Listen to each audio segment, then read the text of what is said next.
Yes, sir. So listen, man, I know a lot of times when y'all think of Hawaii, you think of the beaches, you think of the sand, you think of the nice clear waters, you think of going on a cruise boat, you think of the cool Samoan people out there, but nah, what a lot of people don't know and don't realize is Hawaii is a very dangerous place, man. This is Crips and Bloods in Hawaii with your boy Harlem Smiley, man. Yes, sir. Let's get into the intro, man. You know what it is, man. You are now tuned into Bossman Tuck Beats.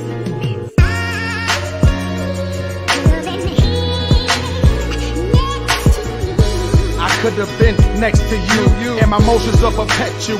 The 38 special, I turn your brains into vegetable. Headshots, only death for you. Sheesh, sheesh. Weight pusher, hump points, great hookers. Hard puncher, hot bars, great hookers. I tuck in the beat, great looker, straight cooker. Where you from? Brownsville, New York, nigga.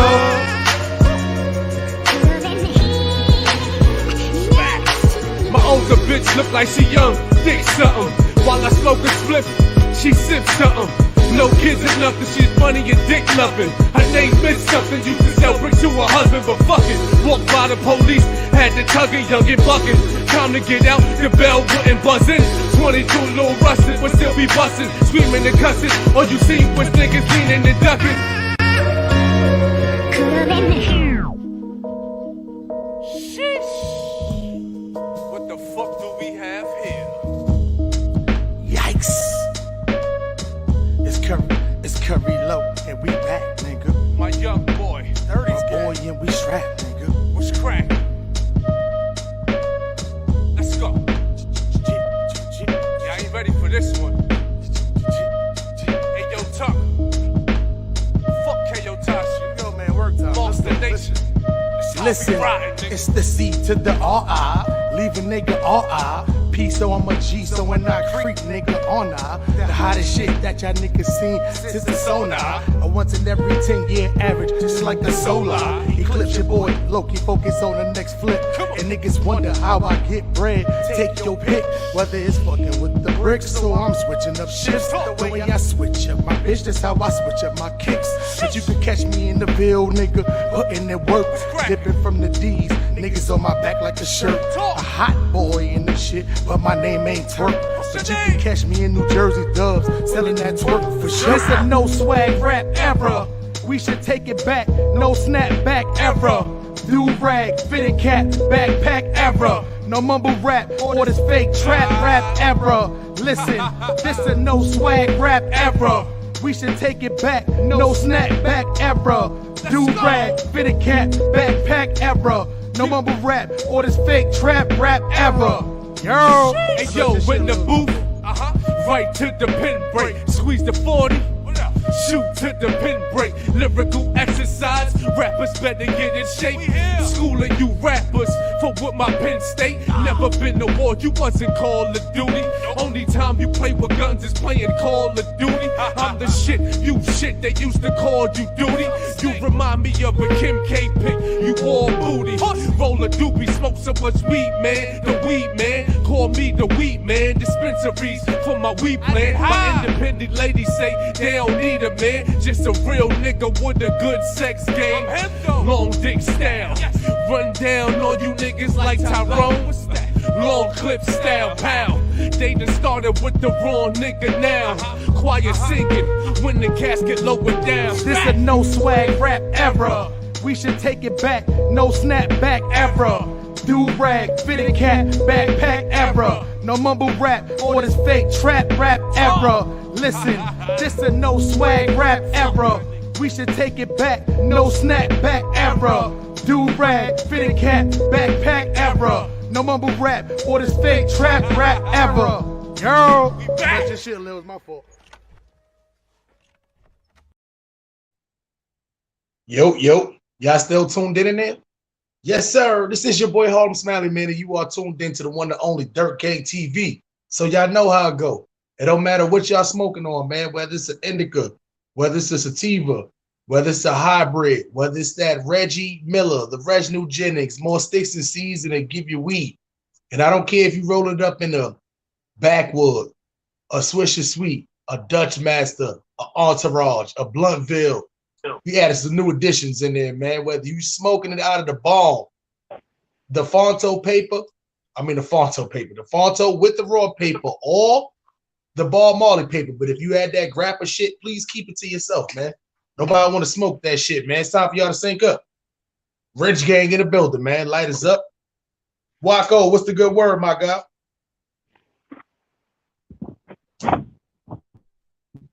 What's up with it, bro? Shit, chiller. Waco, you good?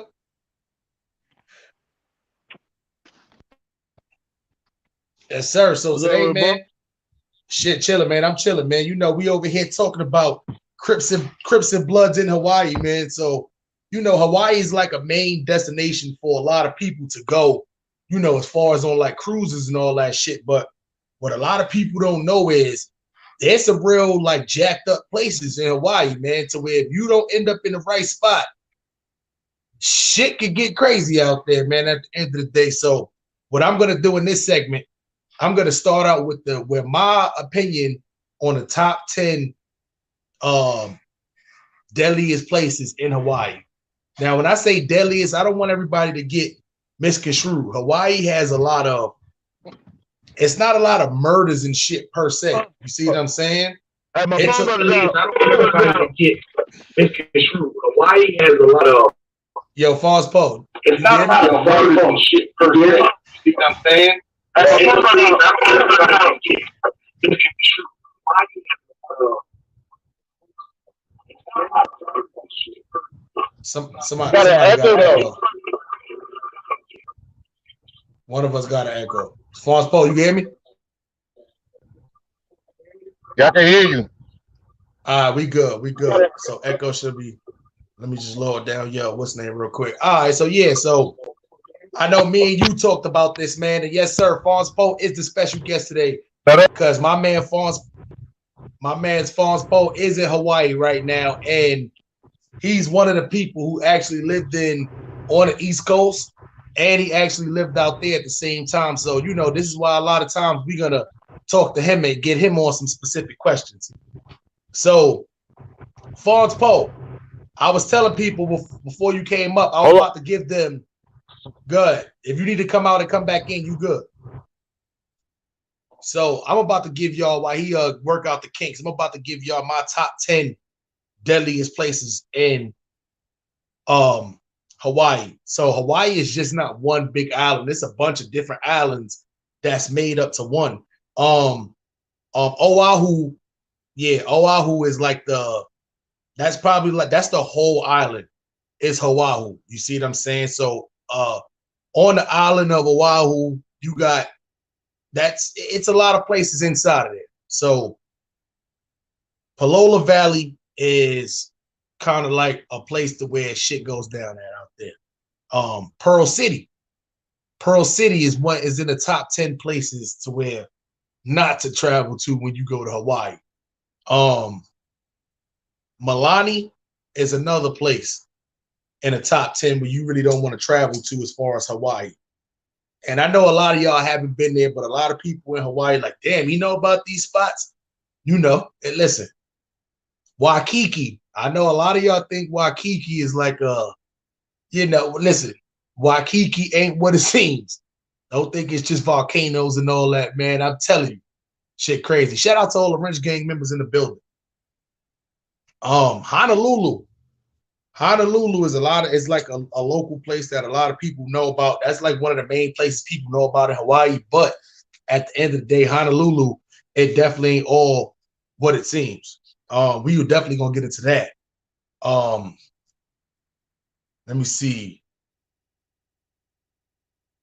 Halaha, which is spelled Halawa, but I guess the W is pronounced as A.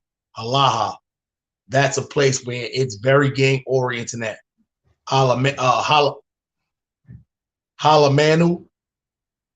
Waini. Yeah, a lot of these shit is hard to pronounce. Wapau and Kalihi. These places right here is certain places to where you really shouldn't travel when you going to, as far as Hawaii. So Fonz Poe, you can hear me? Yeah, you good. You can hear me? Yeah, I gave you. Yo, first of So all, you I'm dressed think? like Dirt Gang. I put on a button up in a setback. I'm dressed like you, my dude. Yeah, y'all appreciate that, man. I appreciate that, man. You know what I'm saying? All my That's Dirt it. Gang attire. That's it, man. Foz Poe put the Dirt Gang attire on today just for this interview, man. That's a fact, man. You know what I'm saying? So, Foz Poe, a lot of people they wouldn't even really think that there's Bloods and Crips inside of Hawaii. So, from your perspective, what would you say to the people who say, man, there's no Bloods and Crips in Hawaii? What would you say to those people? If it's Bloods and Crips on the East Coast, why wouldn't they be in Hawaii? There's Bloods and Crips in Japan, China, everywhere. So why wouldn't they touch down here? You gotta realize there's a lot of people from the West Coast that live over here. So they bring their roots with them. A lot of military guys, as whatever they in, they bring it over here. That's a fact. And one thing I noticed too, that the Crips out there specifically, they go by a lot of, they don't have California base sets, but they do go by the same protocol Rules, as California yeah. followed. Yeah, you see what I'm saying? So to your perspective out there, who would you say is deeper in Hawaii? Would you say there's more Bloods than Crips or more Crips than Bloods? Just to your perspective. It's neither, more Piru. So it's actually no blood sets at all.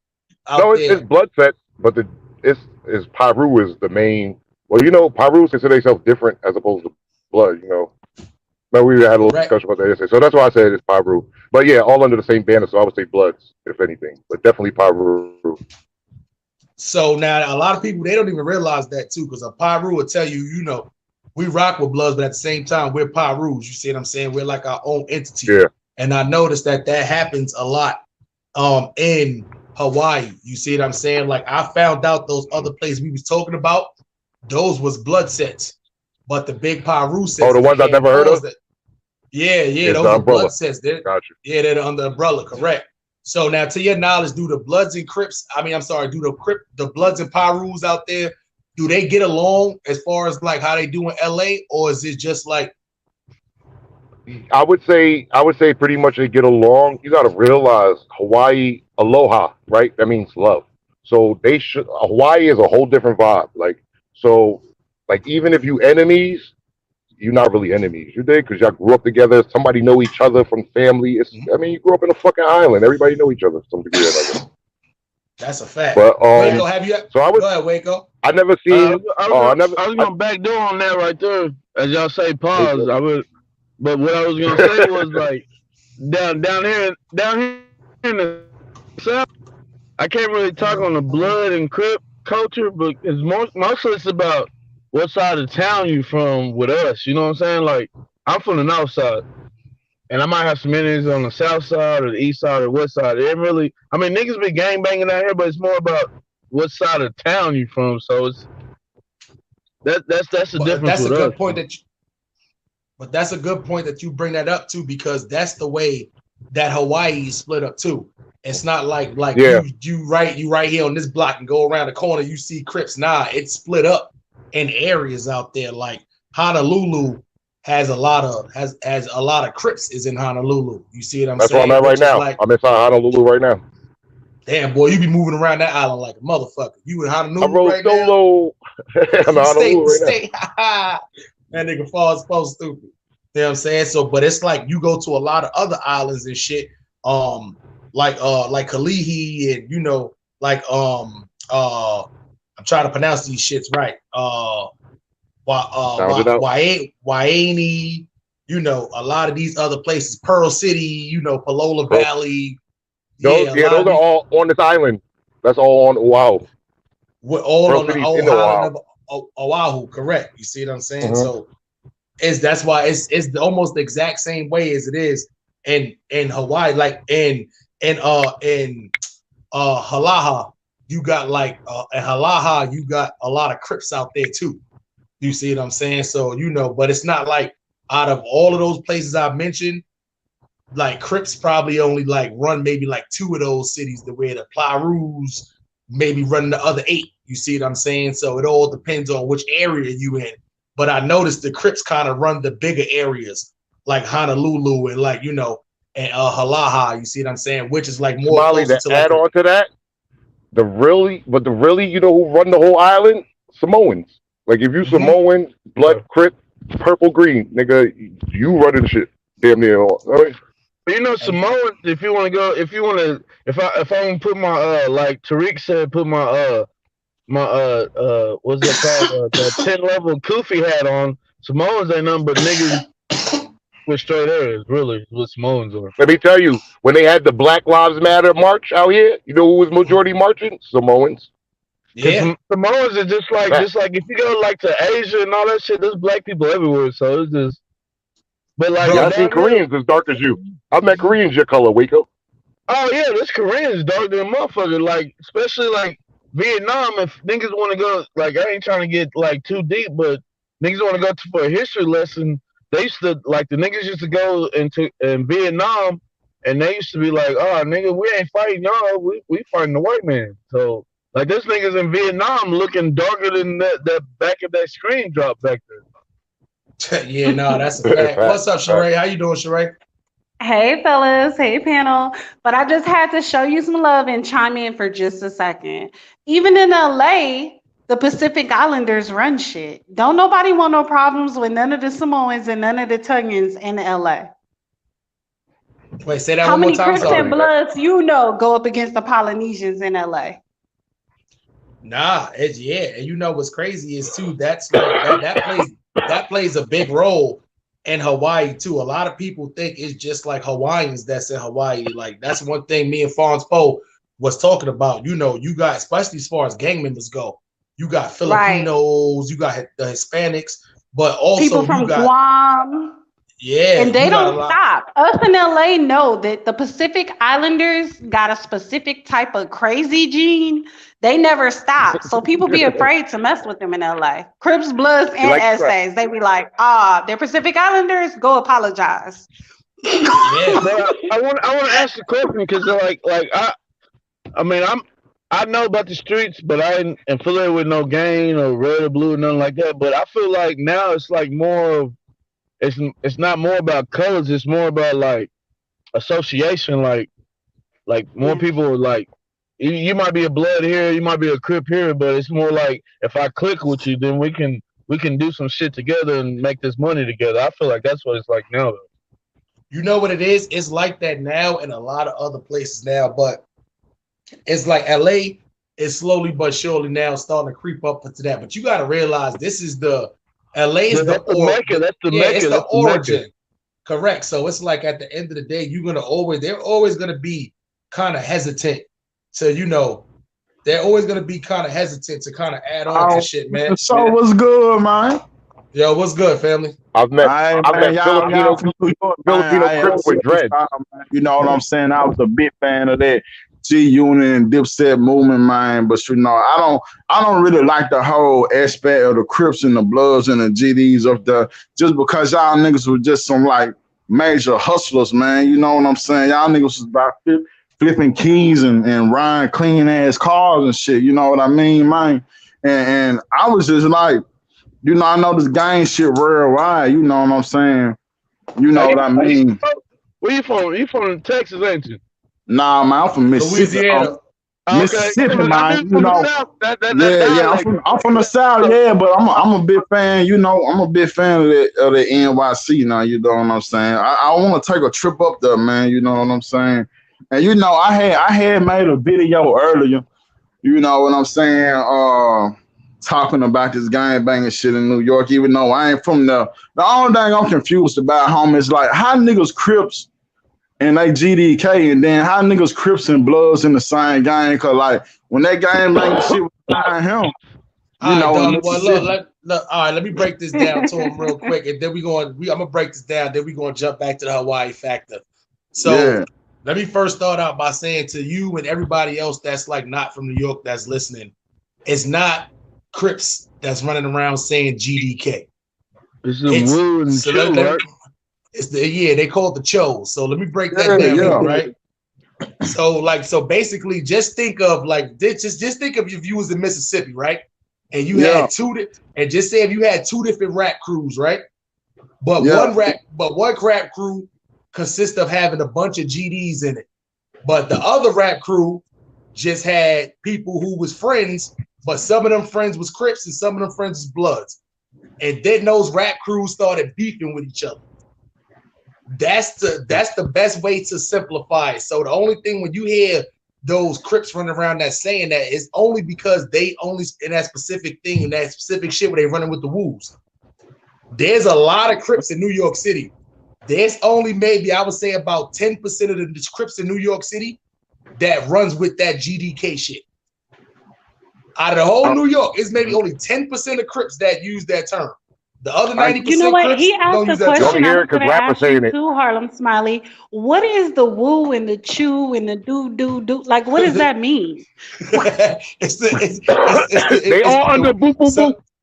Nah, so the woos and the chos, all it is to sum it up, they're not gangs. They literally started out as just two different rap groups back when it was like Wave Gang and all that shit. Two different rap groups years ago, to where one rap group just had a bunch of GDs, the other rap group had Crips and Bloods, but then they was just two separate rap groups. Some beef shit happened, blood was shed, the two rap groups then started going at each other. It's almost like if you had MOP was cool with Wu-Tang and then all of a sudden the niggas just started beefing. You see what I'm saying? So you know it's okay. So it's basically like rap industry beef type shit, like from the 90s. It's not even from the 90s, it's from the 2010. But like how they had it in the 90s, where the rap crews would go against each other. Yeah, correct. It literally just led to street stuff. So the street stuff now it became bigger than what it is. You know, it led from rap stuff to become the street stuff. So so that's why. So it's like the Crips you hear say that they just running with that specific woo movement. You see what I'm saying? But it's not like it's not like all Crips from New York. It kind of sounds like this. Excuse me. It kind of sounds like this right here. Like when I grew up, you know what I'm saying? You had DJ Screw, you had Switch House. Switch House was on the north side of Houston. DJ Screw was on the south side. South side of Houston, road red.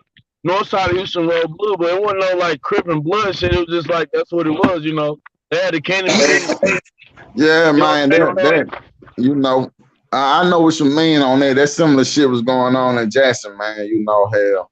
So you from the South, bro. You from Mississippi, right? But so I feel like that's everywhere, though, Harlem Smiley. You saying that LA not like that, but it's a lot of LA gangs that used to be all Crips. Now they got Bloods. So I feel like all these gangs are becoming hybrid now.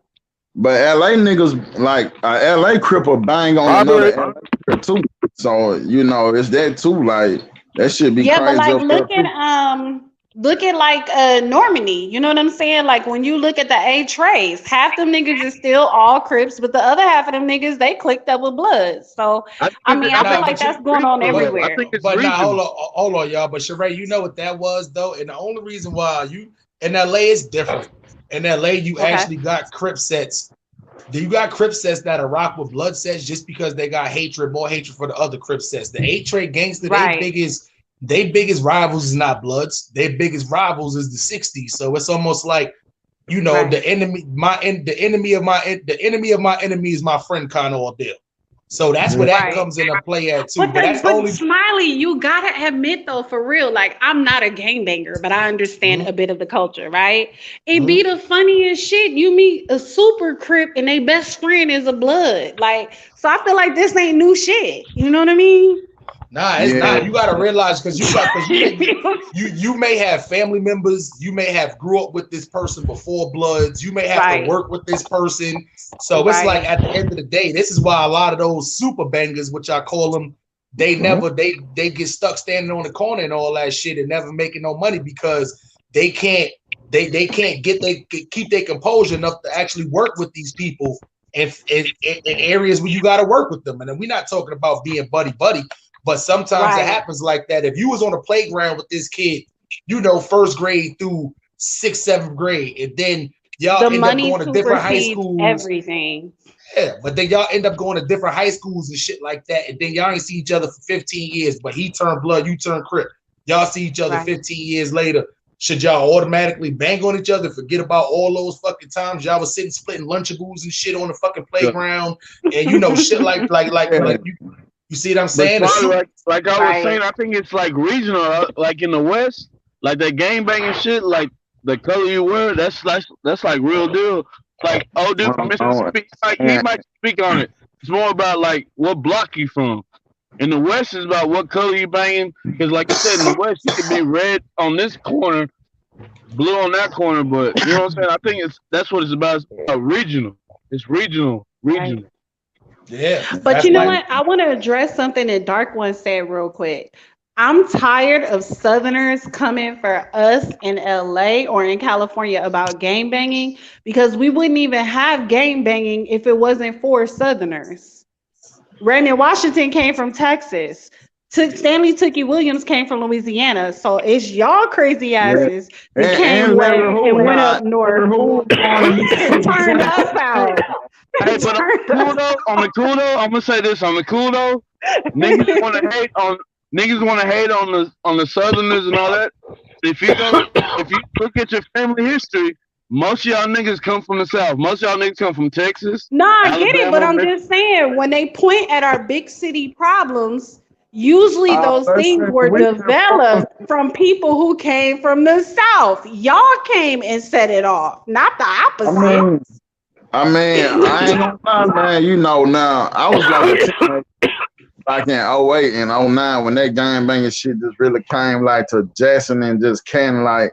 And like the way it was, like, man, like niggas it was like GDs banging on BLs, and you had your folk corner hustlers, and I mean you got Crips and Bloods down here, but like it's like the more Chicago gangs are really down here in Mississippi. So, you know. Hey, yeah, I noticed most of the thing with the gangs though, to be honest with you, like if niggas really know that, like I look at gang history and all that, like I ain't no gangbanger. I just live in the north side of my city. That's what I represent. But most of the time with gangbangers though, like if you look at the history though, most of that shit was to fight against the police brutality back in the 60s though. Like most of the gangs would like help out the community. Like the shit that's going on now though, that's like a whole different type of shit. Hey yo, homie, you say you from Texas, man? Yeah, I'm from What you think about Charleston White, man? Who? What you think about Charleston White, man? You know Charleston White. Hey, Charleston White, he's like right down the city, but hey, on the cool though, he's civilian. He said he trying to clean up the community. I can't hate on him. Like, you know, I feel like, hey, you know, it is what it is, man. Like, he I ain't got nothing against him. All right, y'all. So what we gonna do is, man, we gonna drift back. We gonna tell you, we gonna lighten y'all a little bit, being that we on the same subject about all the shit that pretty much, you know, goes on in Hawaii. You see what I'm saying? Because a lot of people don't realize you got people right now on this platform. Barnes Poe is in Hawaii. I'm in California, Waco in Texas. Dark One is in Mississippi, and I don't even know where Sheree's. Oh, well, I know at least where Sheree's from, but we ain't gonna say where Sheree is at right now. I forgot. You made it out of California. We ain't gonna, but you know, anyway, we all the way in. We all in different parts. We all around the United States. We united all around the United States. You see what I'm saying? And me being from New York, I'm just in the West Coast. Yeah, exactly. That's what we gonna say. You on the West Coast, and Fonz Poe being from, you know, Jersey and actually living in different places, and same thing like Sheree, her being from California, living in different places. There's all different perspectives on here from different things, man. But it's like in Hawaii, what they got to is, you know, it's not when you go out there, you're not gonna just see a whole bunch of just like black people just running around, you know, Bloods and Crips. Like this is pretty much all of the nationalities that they got as far as gangbangers out there. They got Filipinos, they got Hispanic. They told me the proper way. They don't want to say Spanish people no more. They want them to call it Hispanic. So we're gonna say Hispanic. They got Micronesians out there. And as crazy as this may sound, I looked at Fonz Poe. I said, Fonz Poe, what the fuck is a Micronesian? Yeah, because I ain't gonna lie, I ain't ever. I don't even know what that is. What is it? That's a mic. It's hard to explain exactly what they is, but it's a specific. Fonz Poe, where do they come from? It's a race of people. They come from Micronesia. They used to test bombs or something over there back in the day, so they let all the Micronesians come to America for free and basically take care of them. Correct. From the 70s. Like Asian and black and Latino or something? Micronesia sort of look like They almost I look can't like answer they look like they look like Vietnamese people. Yeah. Like an Yeah, imagine an Eskimo? Asian, but with Yeah, non-slanted eyes. Like they look like Vietnamese people. it's You know what I'm something floating saying? around right now. If I see one, I got you. I'll throw them on. Yeah. They also They're got they're not a Polynesians they're out. not a they're not a popular race out here either. Like a lot of people feel some type of way about them. But once Yeah. again, some people feel that way just because they come to America and sort of just live. You dig? Like, Tell them to join and the here you train is. of the black people. That's what black people's story of our life. But you And know then the what's thing is, crazy? the first place they fly them to is Hawaii. Like, welcome to America. So they like, oh shit, this America. Yeah. Until they go into real America, which is, like especially an East Coast type environment, and then they see, oh, this is America. Back to Micronesia I go. That's a fact. It'd be cold Hey, as fuck when about time they hit the East Coast. I want to cut you off on, but I want to say that one time thing too, though. Like, I know niggas think that the South is so racist and all that.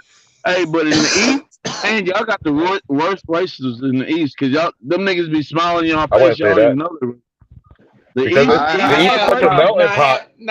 I wouldn't say that though, bro. Yeah, I wouldn't say that. Waco. Fuck that. You gotta realize it's a lot of this. Waco.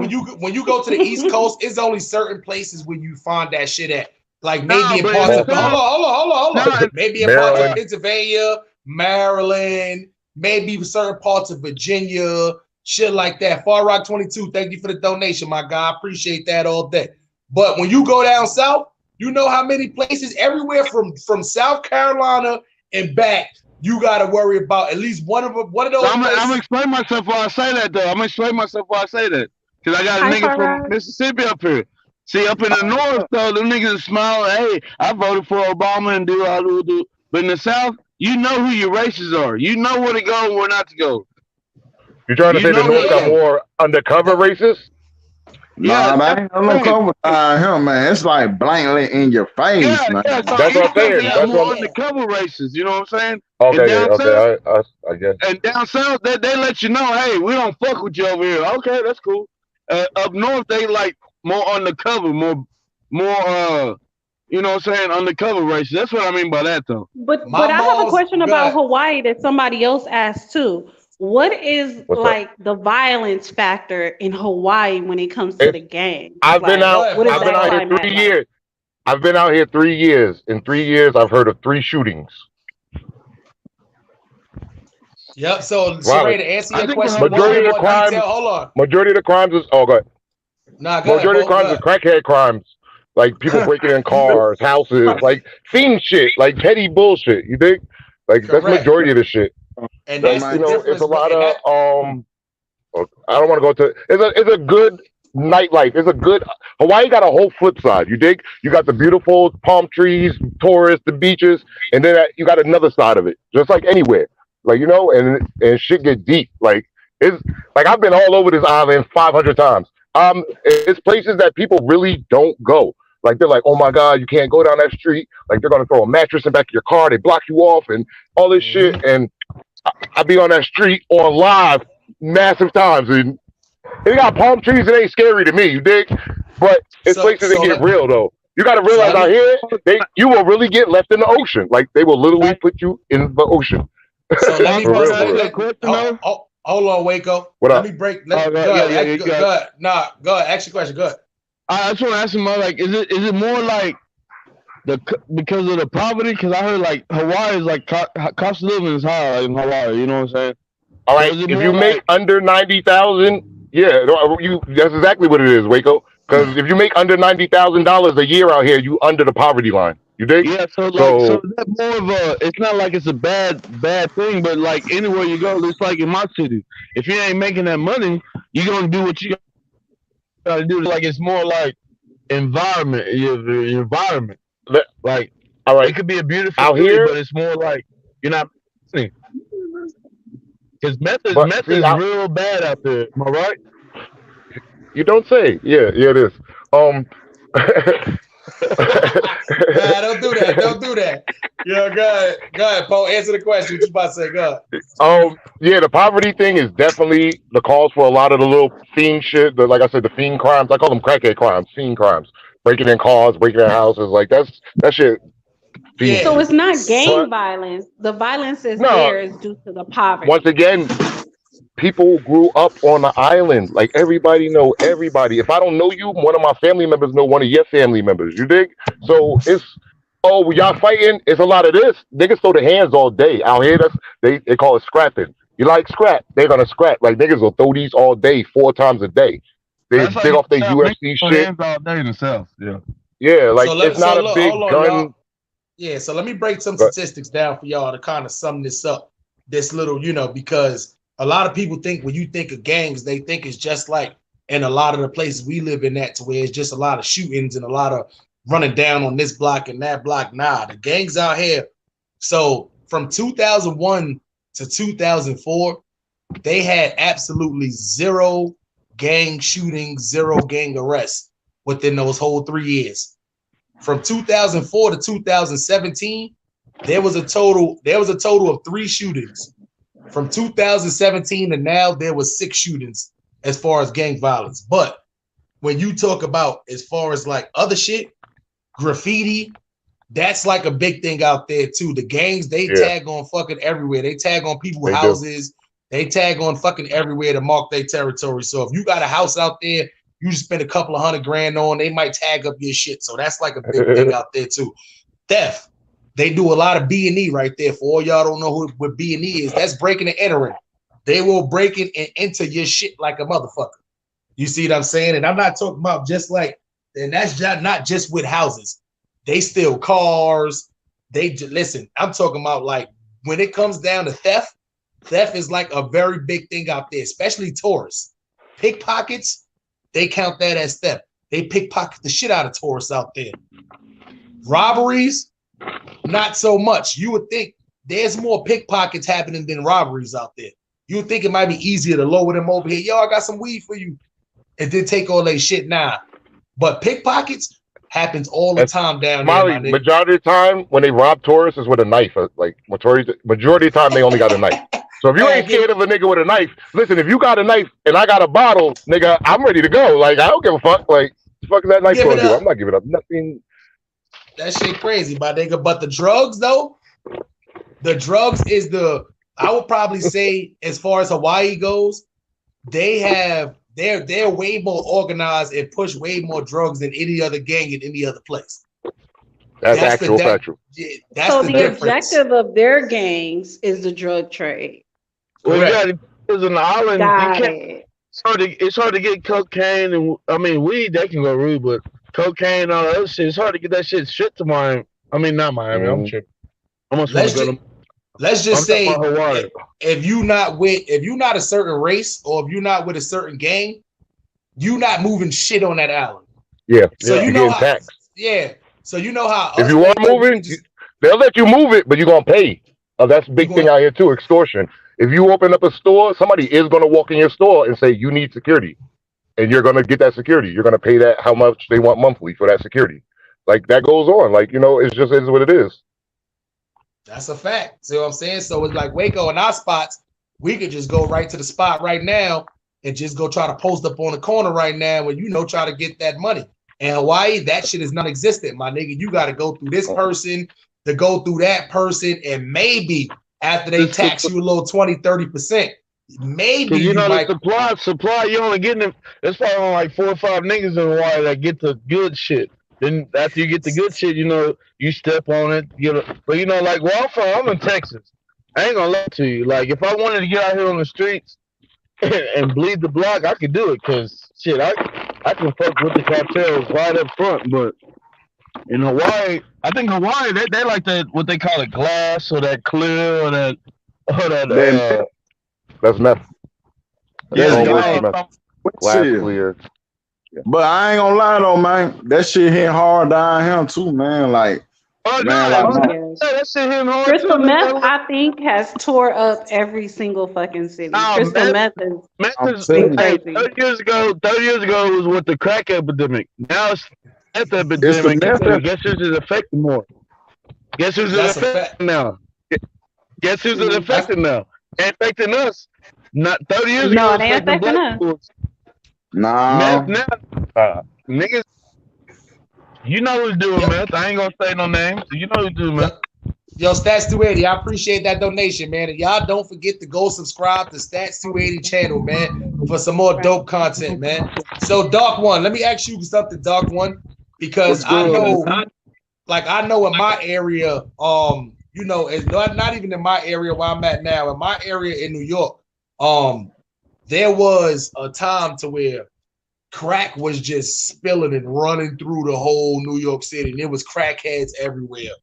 But it was once upon a time, maybe like a few years ago, to where heroin came running through there, and now you see a lot of these crackheads converted over to heroin. But I also seen that happen with crystal meth in a lot of places. Is down there where you at? Is this still like a big crack run place, or it has they caught? Man, you know, like I said, Smiley. You know, like in 05 and 0, like down south, like that's when the coke. When I was growing up, you know, down like, cause you gotta understand, I'm a '90s baby, so I grew up in the 2000s. But like 05 to 06, that's like when the crack cocaine era down here hit hard. I'm talking like really, really hard, man. I'm talking like, you know, you had dealers out here that was on powder and selling and shit, you know.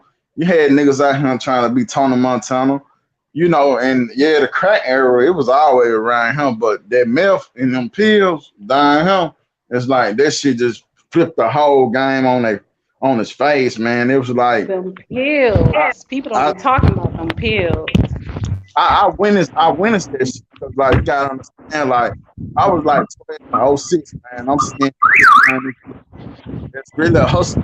I ain't talking about buying cars and like pulling up cars, old schools rammed up, you know, cocaine cowboy type of shit, man. Like, and then it was just like as time went on, man, you know, once that meth hit.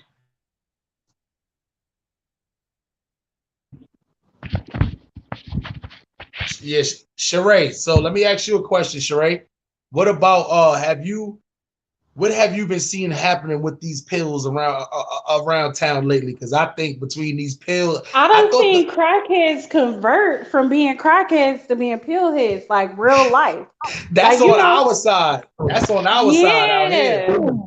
So a lot of people don't be talking about the pills no more. I feel like in the early 2000s, people was talking about pop pills. Rappers was talking about popping pills, right? But that shit really converted crackheads. Crackheads really transitioned. It was different. I'm not even gonna lie. Like those pills back then was they was different. They was kind of different. It was a lot of e-pills back then, and they had like Vicodins was like, ecstasy, you know, was huge. Yeah, ecstasy was huge. But like all the old crackheads are dying, but they're not dying from crack. They're dying off them pills. Yeah, hey, that's true. Like down here in the South, man, them pills, the niggas taking 10s and hydrocodones, perks, and all that shit. Mm-hmm. That shit's not good. I feel like it's two dominant drugs, but it's broken down by culture. The clear folks is doing all that fucking crystal meth. The black folks is getting fucked up on them pills. Yeah, hey, black folks, black folks meth too. Yo, so Fonz Poe, you there? Wait for my guy Poe to jump back in here, man. So, you know, and that's crazy because it's like one of the things, like when you in Hawaii, man, they got people out there that they actually run project buildings. You know, like they got like it's this one projects out there called I'm gonna try to pronounce this right. So my son Waco on me real quick. All right. See what I'm saying? It's this one called Kahuo Park Terrace. I think I'm pronouncing it right. And it's in here, Kalihi. This place has 555 apartments inside of there. It's only 2 buildings though. So when you running organizations and stuff like that, at the end of the day, it just comes out to be a full big difference in the whole ordeal. You see what I'm saying? They take it to whole new levels when you go to Hawaii. Just like it's this other place that's out there too. The Kamehameha, you got the Kamehameha projects out there. Yes, that's a real project. Shout out to Stats 280 for the donation, man. I always appreciate that, cuz y'all don't forget to go subscribe to my God channel. Give my God a 1K, man. Then you also got like the Mayor Right projects out there, which got 363 apartments too. So all these apartments out there are ran pretty much for the most part by like you can't. So saying when you lived in one of those apartments, we couldn't just go get money out of nowhere. I might gotta go have Fonz Poe connect me with somebody that connected to somebody just to get the approval to get the tax rate so I can get the authority kind of shit. Because once again, it's like the Micronesians out there, they're not deep out there, but most of the Micronesian people out there, most of them are Crips. You see what I'm saying? So if they're on the older side, then 9 times out of 10, they're like the Polynesians. The Polynesians running around there. A lot of them are Crips. You see what I'm saying? So you got the Togans out there. A lot of the Togans out there is Crips. But then it's like the Samoans run everything out there. It don't matter whether you Crip blood or if you're not going through the Samoans out there, it ain't nothing happening. Like they got mobs and all kind of stuff out there. You see what I'm saying? But once again, Fonz Poe, are you familiar with the Yakuzas? Yeah, I am. The Japanese gangsters. Them motherfuckers in Hawaii too. Yeah, they don't play, man. Nah, I ain't gonna lie to you, man. Nah, I did not know that. It's like the Yakuza. They say like when that storm hit Japan, like they the one that really fixed it. Like the government in Japan didn't do anything. You know what I'm saying? That's a fact. My man Stats 280 said that's where Goku from. That's a fact. But you know the crazy part about it, even in Hawaii, it's like, hey, yo, D Brown, man, shout out for the appreciate that donation, man. Always, man. Even them for the most part, too, it's like, you know, they're like a whole, like, you know, they're like a whole mob out there. But even then, too, it's like, you know, the Samoans is out there. If you ain't Samoan, listen, you getting taxed. You pretty much getting taxed out there, man. No matter what race you from, what gang you in, shit is crazy, man. So, you know, a couple of the gangs that's running around out there too, like, and let me be clear, it's crazy because you got like mafia Crips, or you got mafia ties, then you got mob ties. So to us, it might sound like the same thing, but it is a difference. Fonz Poe, you still there with me? Oh yeah, my guy, he trying to get that stream right. So he explained to me there's a difference. Upon research, there is a difference out there. You see what I'm saying? So there's a lot of mob ties out there, but there's also mafia ties out there. So you got like the 99th Street, damn, I can't pronounce this.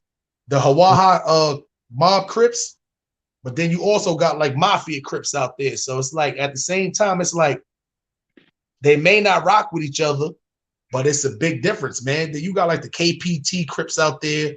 You got the Parkside Sons of Samoa Crips out there. You got a bunch of different Crip sets out there, along with a lot of the Togans that's out there as far as the race that you see in California. A lot of them go back and forth too to Hawaii too. So that all balls into the part to where a lot of them in Hawaii, it is Crips in Hawaii. There's a lot of Crips in Hawaii. They follow California protocol, but just don't have California based sets out there. So okay, so I have a question then. You said the Samoans are the majority in Hawaii, right? Correct. But the majority of Samoans in California are blood, so that confused me. Well, there's also Samoans out. There's also Samoans in Hawaii that's blood. A lot of majority. You can hear me? A lot of good. Yeah, Paul. Yeah. Go ahead. You want to answer that question? Go ahead. Paul, I can hear you. Paul, you there? So yeah, his connect. You know, Hawaii sometimes they get that weird weather. Hey, hold on. I got a deep question. I want to go deep with it real quick. Wait, hold on. Let me answer before you do. Let me answer a question real quick. So in Hawaii, Sheree, you got a lot of Samoans out there. A lot of the Samoans, they got Bloods out there, but they got a lot of Pirus out there. So in Hawaii, you got the I can hear you now. So like you do have like the Cam 4s. You do have like the Cam 4s that's out there, which is like a Paru set that's out there. So, but you also have blood sets, but the majority that's out there though are Parus, but a lot of them are Samoans. So out there, it's not like in California, you got Samoans that's Crips, but majority, most of the Samoans is Parus. It's like that too in Hawaii. It's almost the same exact way, but you do have Samoans that's Crips out there. But the majority of the Bloods are most likely are Samoans. Yo, man, can I say something real fast if you don't mind, man? Hello? Wait, say that again, go. I hear you. I said, man, can I say something real fast, man? You know, since we talking about these gangs, man, I always just wonder, you know, and growing up, man, you know, had me being from the South, you know, me seeing it from both sides, right? You know, but I always wonder though, like as gang members and gangsters, you know, even I had the question, like, you notice how the mob will put their men in other positions and be like, you ain't gotta be no enforcer. We want you to be a politician, we want you to be in the politics, we want you to go be a judge in case we get caught up to do that, you know, to help us out of the mob will tell one of their members they have to go put one of their men. That's how the Yakuza's run now. Gangsters, man, you know what I'm saying? We never really kind of, as black gang members, we never looked at shit like that. Like we always said that we wanted just the shooters and just the drug trade. But like I always noticed, like we never thought that kind of big, like, you know, like they even be reading this shit like the French. Like I find out like with the mob, yeah, like, you know. And but you know what it is though. It's like I feel like Dark One. It all depends on your set and who your big homie is and how they leading you. Because I know certain big homies that won't let they little gangsters and they tiny gangsters and all that won't let them run the street. They'll make their asses go to school and all that shit. And you know, if they know how to play ball, they'll basically, you know, listen, you know, that's your way to go. Go play ball. You see what I'm saying? You can still rep for the set, but at the same time, you got a talent. But then I got other OGs that I know to where they'll hate on that person. They'll see he got a talent and be like, nah, fuck that. If I ain't shit, I don't want him to be shit. I don't want him to be shit. You see what I'm saying? So I feel like it all boils down to who you structuring. You see what I'm saying? Like I was just fortunate to have one of the big homies who I used to stick close to that used to always, you know, he was the ones that was telling us, go to school. Because I was always the younger one running around. You know, go to school, do something with your life. He plugged me on to, listen, when shit got rough money-wise, he did put the first little, you know, work in my hand. But besides that, even when he knew I was out there with work, he still made sure my ass was in class. You see what I'm saying? Shit like that. So, so that's what I bestowed on people who was actually close to me and who was up under me. It was the same shit. Like, don't be running around in the set all day, running around being a piece of shit all day, standing on the corner 45 years old, asking motherfuckers to buy you a beer and all that shit. Nah, be more than that. You be better than me. You see what I'm saying? Try to go your whole life without hitting the jail system. You see what I'm saying? Shit like that. You know, I went to jail 7 times, but I never did state time. Where I'm from, that's an accomplishment to never have hit them state walls. So it's like me, I'm telling the younger ones, don't even get locked up, period. Don't even get locked up, period. You see what I'm saying? If you made a mistake when you was 13, 14 years old and you rep the set and all that shit, you know, at the end of the day, that's what you did. But that don't have to be your whole life in your 30s and 40s and all that shit. Because ain't nothing worse than you going back to the set and you seeing motherfuckers who you seen 15, 20 years ago and they still doing the exact same thing. Smoking a skinny ass blunt on the corner, drinking a beer at the set all day, looking raggedy. Like, ain't nothing cool about that shit. You see what I'm saying? So, all right, I got a question for Fonz Pope. Like, you know, the Samoans. Y'all can hear me? Yeah, I can hear you. Can you hear me? Y'all can hear me? Yeah, I can hear you. Can you hear me? Okay. Yeah. All right. I got a question for you.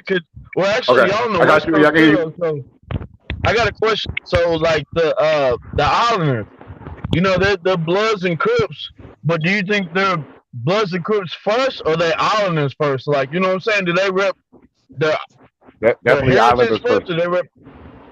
So that's definitely. They put their over everything. I think that's what we need to be at first. That's what we need to be Ohio at first.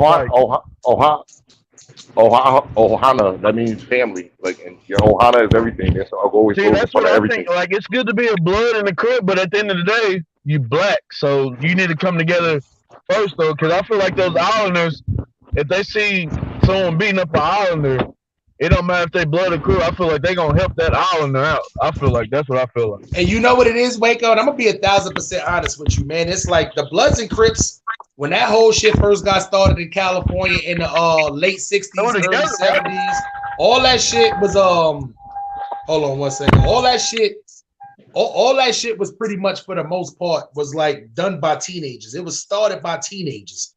So you as a teenager, when you see that shit, that's something that you know, when you younger, it's like, yeah, I want to be a part of that without even having any kind of, you know, full knowledge or what it's gonna bring to you down the line in your life. So that's why I tell people all the time, I don't look at niggas who turn gangs and as a teenager as like, oh shit, you a dumbass, you know, you see what I'm saying? Because it's not easy to just up and just pick up after you done did dirt with people as a teenager for you to get in your 20s and realize like, all right, cool, this gang shit is nothing good gonna come out of this shit. Let me just stop. It don't work like that to where you could just say, let me just stop. For some people who've been low riding, or if they've been in gangs and not really been putting in work and no shit like that too, they might got chances to do that. But when you was labeled like a notable factor and you done did shit with people and all that shit, you can't see these people 10 years later and just be like, nah, I just dropped my flag. I just stopped repping Crip. You see what I'm saying? Nah, it don't work like that. Let me build on a few things I was missing real quick. I heard you, but you know my show was getting wacky. It's Uso fam, Uso mafia. The Yakuza is like Yakuza. What I know about them as of now, they not off that gangster shit. They still get that illegal money, but they more into politics, becoming CEOs. Head of it is a CEO. They not gangsters. You can shoot 30 people. They not impressed. They want you now. You come in there and be like, "Yo, I just got this Fortune 500 company." Oh, that's good. You dig? Like niggas, they on a whole different level. Like they'll still put that money up to have somebody come through and chop your family up, but you know, it's more about What's the name of that? stock the market. That's the Yakuza. The Yakuza. But once upon a time with them, though, it was once upon a time they was definitely trying to drift in Savages. to that whole drug trade. But for them, it just went the wrong way. You see what I'm saying? So upon me reading up on that, that's when I realized like the Samoan people had a very big impact, because that happens a lot too. A lot of times you'll get another race of like gangsters. They'll go to another place and they'll just start taking over shit. That happened in a lot of third world countries and shit like that. But you know, and let me explain to y'all. Like, I work for the Usos. Like, I'm not Samoan. I'm mixed black and white. It's only me and one other guy that's half black and half Samoan, and he grew up in Atlanta. So it's only me and him that are sort of outsiders. And after working with them for about 2.5 years, I'm still an outsider. But I'm now labeled Oos. Like when they see me, they call me a Oos as opposed to when I used to just be a Howley, which is just a motherfucker from the mainland. So you know, it's you though. Yeah, they see how you move, they watch you. Like it ain't nothing easy, and you get in where you fit in. So it's like you got one foot in the door with them, but you're not out the door. I'm just now getting invited to birthday parties and shit like that, like dead ass, like it. And you just be cool and let life live. And eventually, if they see how you move and they like, oh, this nigga, he real right, come over here. So now, for you being an outsider, would you have been able to just say, move to Hawaii, fuck it, let me just go get a pound of weed and start pushing?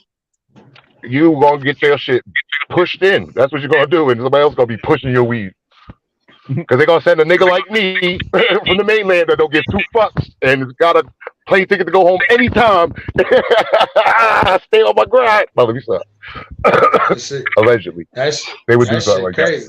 That. Yeah, man. So I try to tell people too. It's like a lot of people, they just think that Hawaii is just all sand and beaches and all that. I try to tell these people like, nah. At the end of the day, nah, it's a lot of places. Well, not this island. You gotta say not Oahu, because the rest of them, some of the islands are really just like laid back farm country shit. You dig? Like this island don't got no volcanoes or nothing. But like, what is it? Since you're over there, this is my question. What is it that makes Polynesians more, I don't know if I want to say more violent or more aggressive than That's us not over here in the so much mainland. so. That's not so much as Okay. over here as is over there. Because I know in LA, like they got to prove their point. Damn, Samoans running shit. These niggas running shit. This month Asians got over here. We got to make a point, so they gonna go hard. The Samoans is just like I don't know. It's just like a different level of I think I that's don't just know. like I'm not for sure But because most I of don't the know on the polys West I Coast, met but I over feel here like was that's Crips. more. I think That's that's kind of more like of a perception. Like everybody goes hard because they got to prove a point, Yeah, but I think that's more for, like if you read the news, like if you watch the news, all you see is like, God damn, this nigga killed this another black dude, shot another black dude.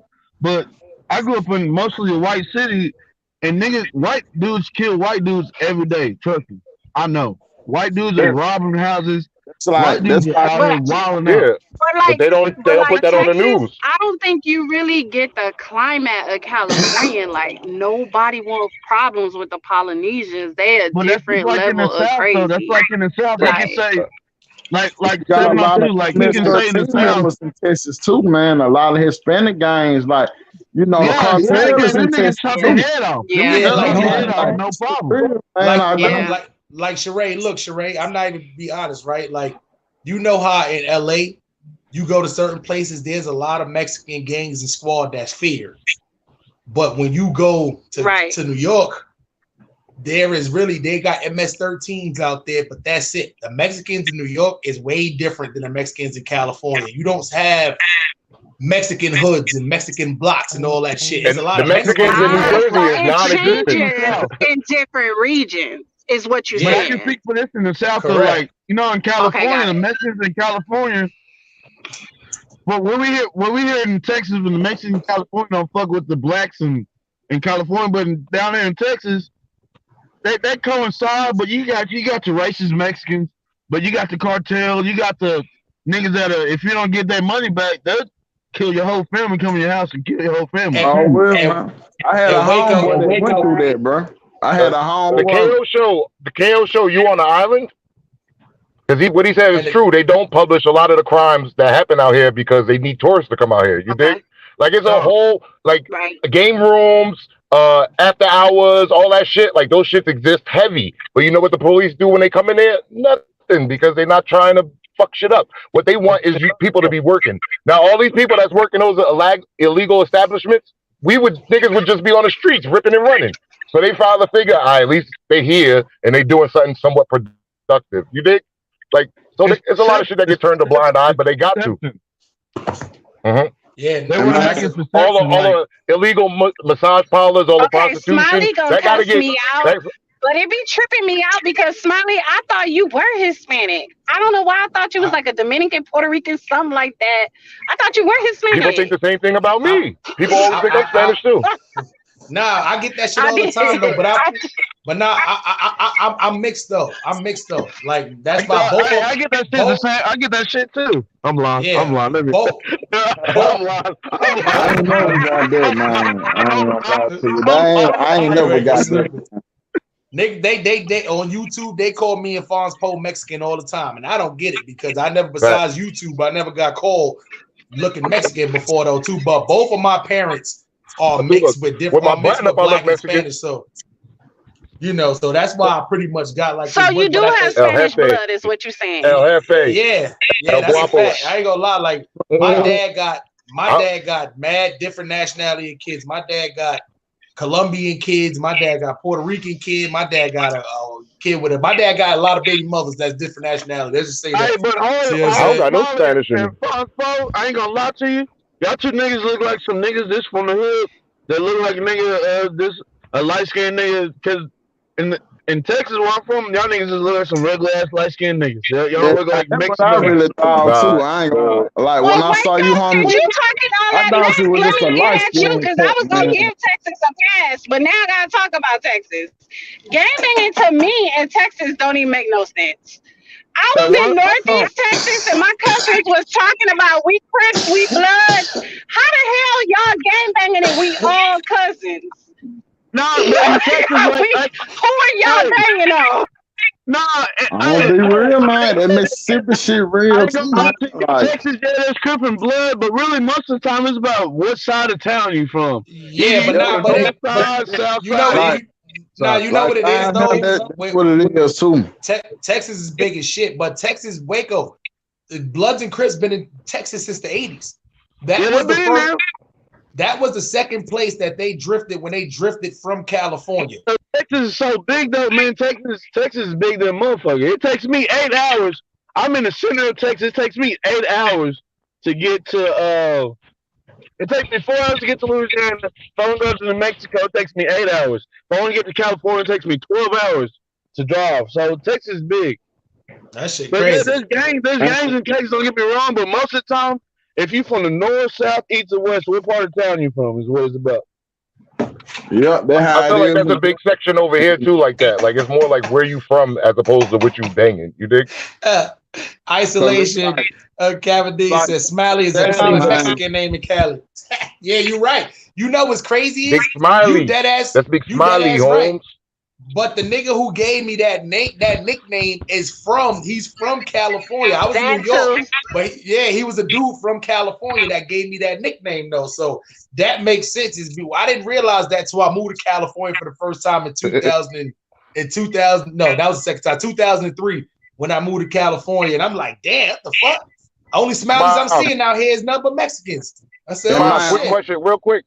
Smiley, can I get the Summer Jam screen real quick? Yeah, hold on. Let me get my son Paul. That motherfucker, that profile pic is crack right there. Look at the Jet Wool. You know what I'm saying? Stupid. That nigga crazy. You know what I'm saying? That nigga stupid. Yo, so far as Paul. Like most of the time, like niggas say they gang banging in Texas and the South, but really you can even ask this nigga from Mississippi, man. It's about what side of town. It's really about where you from, but I'm gonna be honest too. But I always failed though, bro. Like now, like I said, when I was coming up, like shit, like 08 and 09 and Jackson, like GDs and BLs and 4 corner hustles, like they were each of the heads. Like it ain't even like they just how it went. I don't know why it felt like that, but that's just how it always went. And like it's just like that gangster disciple shit just like always been dying here. Like homie, like I went to 2 different schools, right? And niggas were gang banging in the school, so I left that school, went to another school. These niggas gang banging in. I'm like, God damn, but like, you know what I'm saying? Like, hell, you know, shit. They just how it rolled down here, man. And you know what's crazy is about both of y'all being in like different parts. Y'all in different parts of the South, but it's a difference. Like where Waco at, they got more Crips and Bloods in Texas than they do GDs and Vice Lord. But where you at, it's the opposite. The red and blue down here. It's all about the red and blue down here. That's a fact. It's the opposite where you at though. There's more GDs, BDs, Vice Lords than there's Bloods and Crips. Yeah, it ain't really. It's some Bloods and Crips out here, but it ain't like it's like even going to the prison system. Like it's ain't them, but like the whole Chicago mob is dying him. And it's like it was like before all the drill movement. Like I'm talking like these niggas was doing this shit like I'm telling you, like 05, 04. Like I'm seeing this shit 06, like for real. Like I'm seeing like that whole shit just, you know, change and shit. You know, I got caught up in it too, you know what I'm saying? You know, bit 7-4 and shit, man, hell, you know. But hey, at the end of the day though, bro, like I tell niggas like this though, man. You know, it's cool to be a gangster and stand on your own, but you don't need a gang as a man to be a man, though. I feel like some of these niggas, see, I joined this shit, bro, because you know what I'm saying? I wanted to get money, and you know, I was young, I wanted to get money and cars and shit. But I realized as I grew older, like, bro, I don't need no gang to be a man. Like, and I'm the type of nigga, I had my father in my household too, so you know what I'm saying? But it's like, it gets to that point.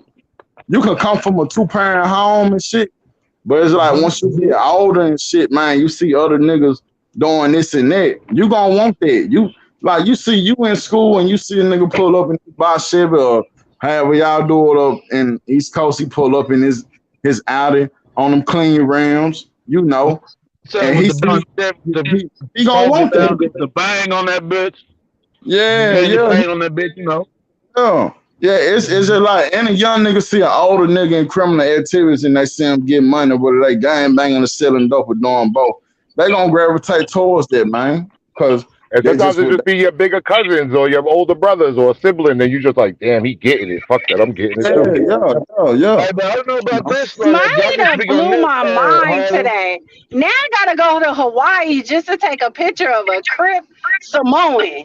Yeah. Well, it's a ain't too many I never thought there was such a thing in my life. Being from LA, I'm going to Hawaii. I want a picture.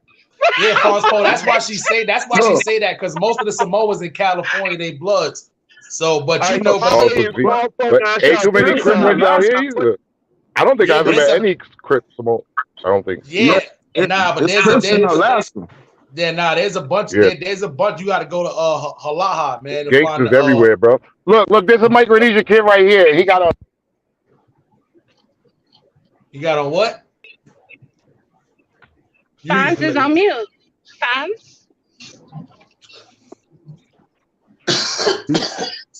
Well, Smiley, can we put in a video request also? What's up? How we Somebody do that? just was talking about prison gangs, and I want to know if prison gangs change by region also as far as how their prison gang system is set up. It's about race. It's all about your race. It all depends though, because like I tell people all the time, the New York, the local jails is not like that. But once you go to state prison, like in New York too, you gotta still worried about being a gang member when you go to jail and all that shit. It's not like, oh shit, I'm black, but you Crip and you blood. Let me just link up, kind of like I don't LA. feel like nobody has ever really covered that part of gang culture, like the prison and jail side. It's just I can speak on this. I can speak on this a little bit. What's up, Fospo? See, look, my man, he Micronesian and he a Crip and he blood. He Micronesian blood. See. Wait, is his flag on the left side? Micronesian blood. Yeah. So ask him why is his flag on the left side. Do Bloods out there rock? He said, "Why your flag on the left side? It's supposed to be on the other side." Yeah, he said he's sorry. He's gonna put it on the other side. This crazy exclusive content. Yo, shout out to the Micronesian. Yep. Good looking, bro. Yo, matter of fact, come here. Hold up. I ain't gonna even play you like that. Go ahead, Sly. I love you down here in Texas. Yo, False Post, send me the Cash App, man. Send me the Cash App. I appreciate that. Send me the Cash App. What you talking about, nigga? I just. I'm gonna say this.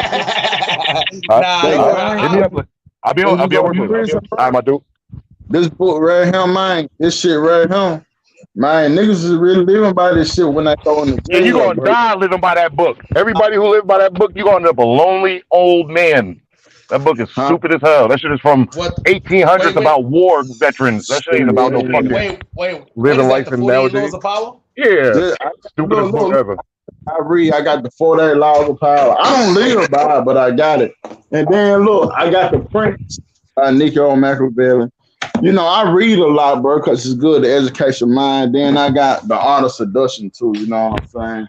Yeah. And then my last one, man. You know which one gets me is The Art of War. That book is hella confusing. It's because they was written in the 1800s. To me, that's like a philosophy type book. Yeah, like that 48 Laws of Power. I understand applying some of that, certain aspects to your life. But if you try to live by those rules, yo, you gonna it's basically tell you don't trust nobody. Like the Cliff Notes, don't trust anybody. Fuck it, be all out for death. Like, I don't feel about but I'm just saying, like, you know, like y'all was talking about the jail and prison aspect, like dudes were like, you know, having people mail them a copy. See, like when niggas in prison and jail, they live by that type of shit, you know. But hell, I had got yeah, you know, I had got the book like before. You know, hell, I ain't never, like homie said, I ain't never been to prison. You know, I did a little bit in the county jail and shit. Yeah. You know, yeah, you know. But I thank God I ain't never been to prison or no shit like that, because like that shit is fucking hell. Even like when I was man, that was exclusive, kid. That was exclusive right there. You only get that on the Smiley Show. Make sure y'all like and subscribe. And speaking of that, hold on, y'all. Made a blood switch his flag. Hold on, y'all. Yo, before Falls Poe even get into that, man, hold on, man. I gotta pay some bills real quick, man. Let's get into the sponsor, man.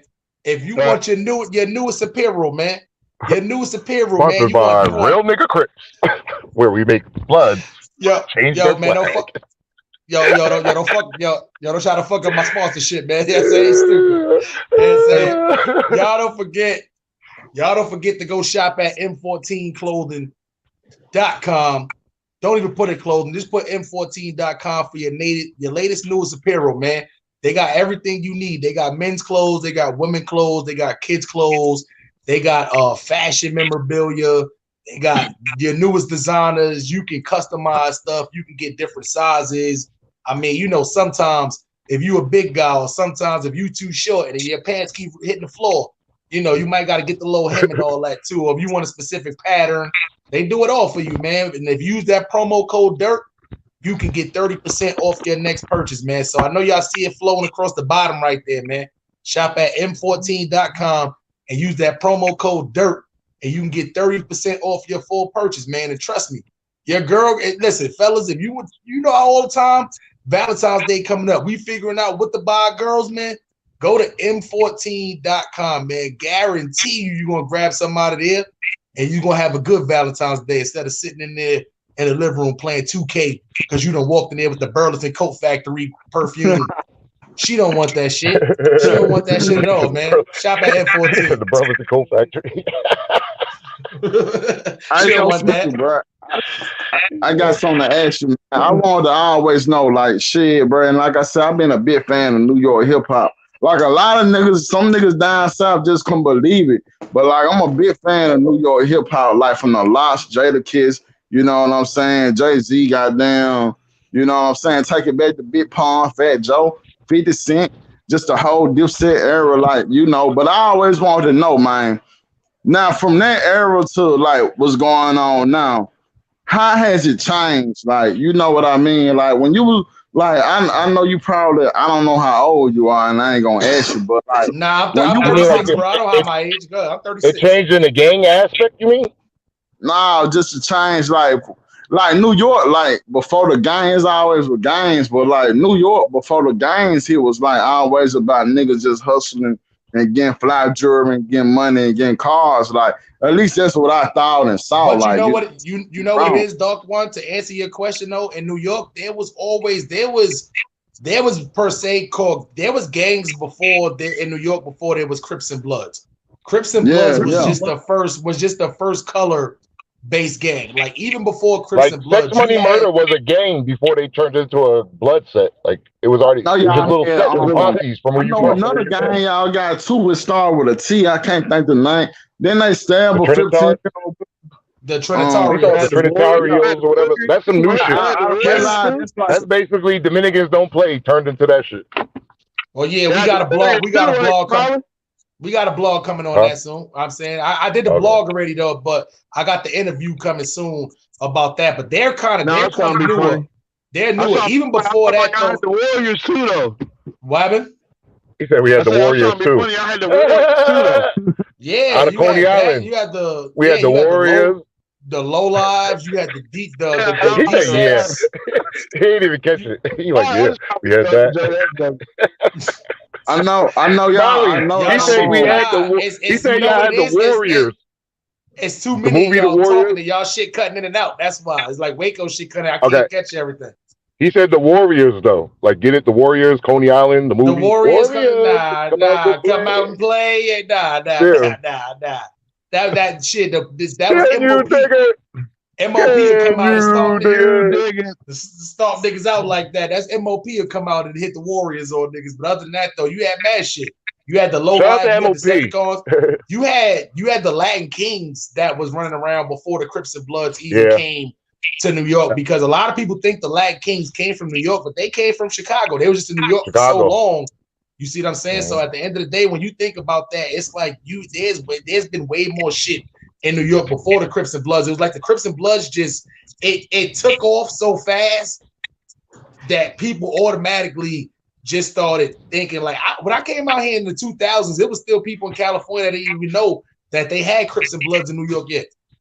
You see what I'm saying? Like literally, I was the first like New York Crip that a lot of these people in California met. I honestly can't believe that East Coast took to that. I'm still shocked sometimes. Like I can't believe East Coast took to that. I'm kind of shocked by it too, man. Just because, like, you know, I had always looked at New York like it's like the drug dealing kind of capital, like niggas flipping keys and getting. I know y'all hold on. So let me ask you a question. So Dark One, I'm gonna ask you this first, and Fonspo follow up behind him. What is your perspective on how you think Blood, or why do you think Bloods and Crips started in New York?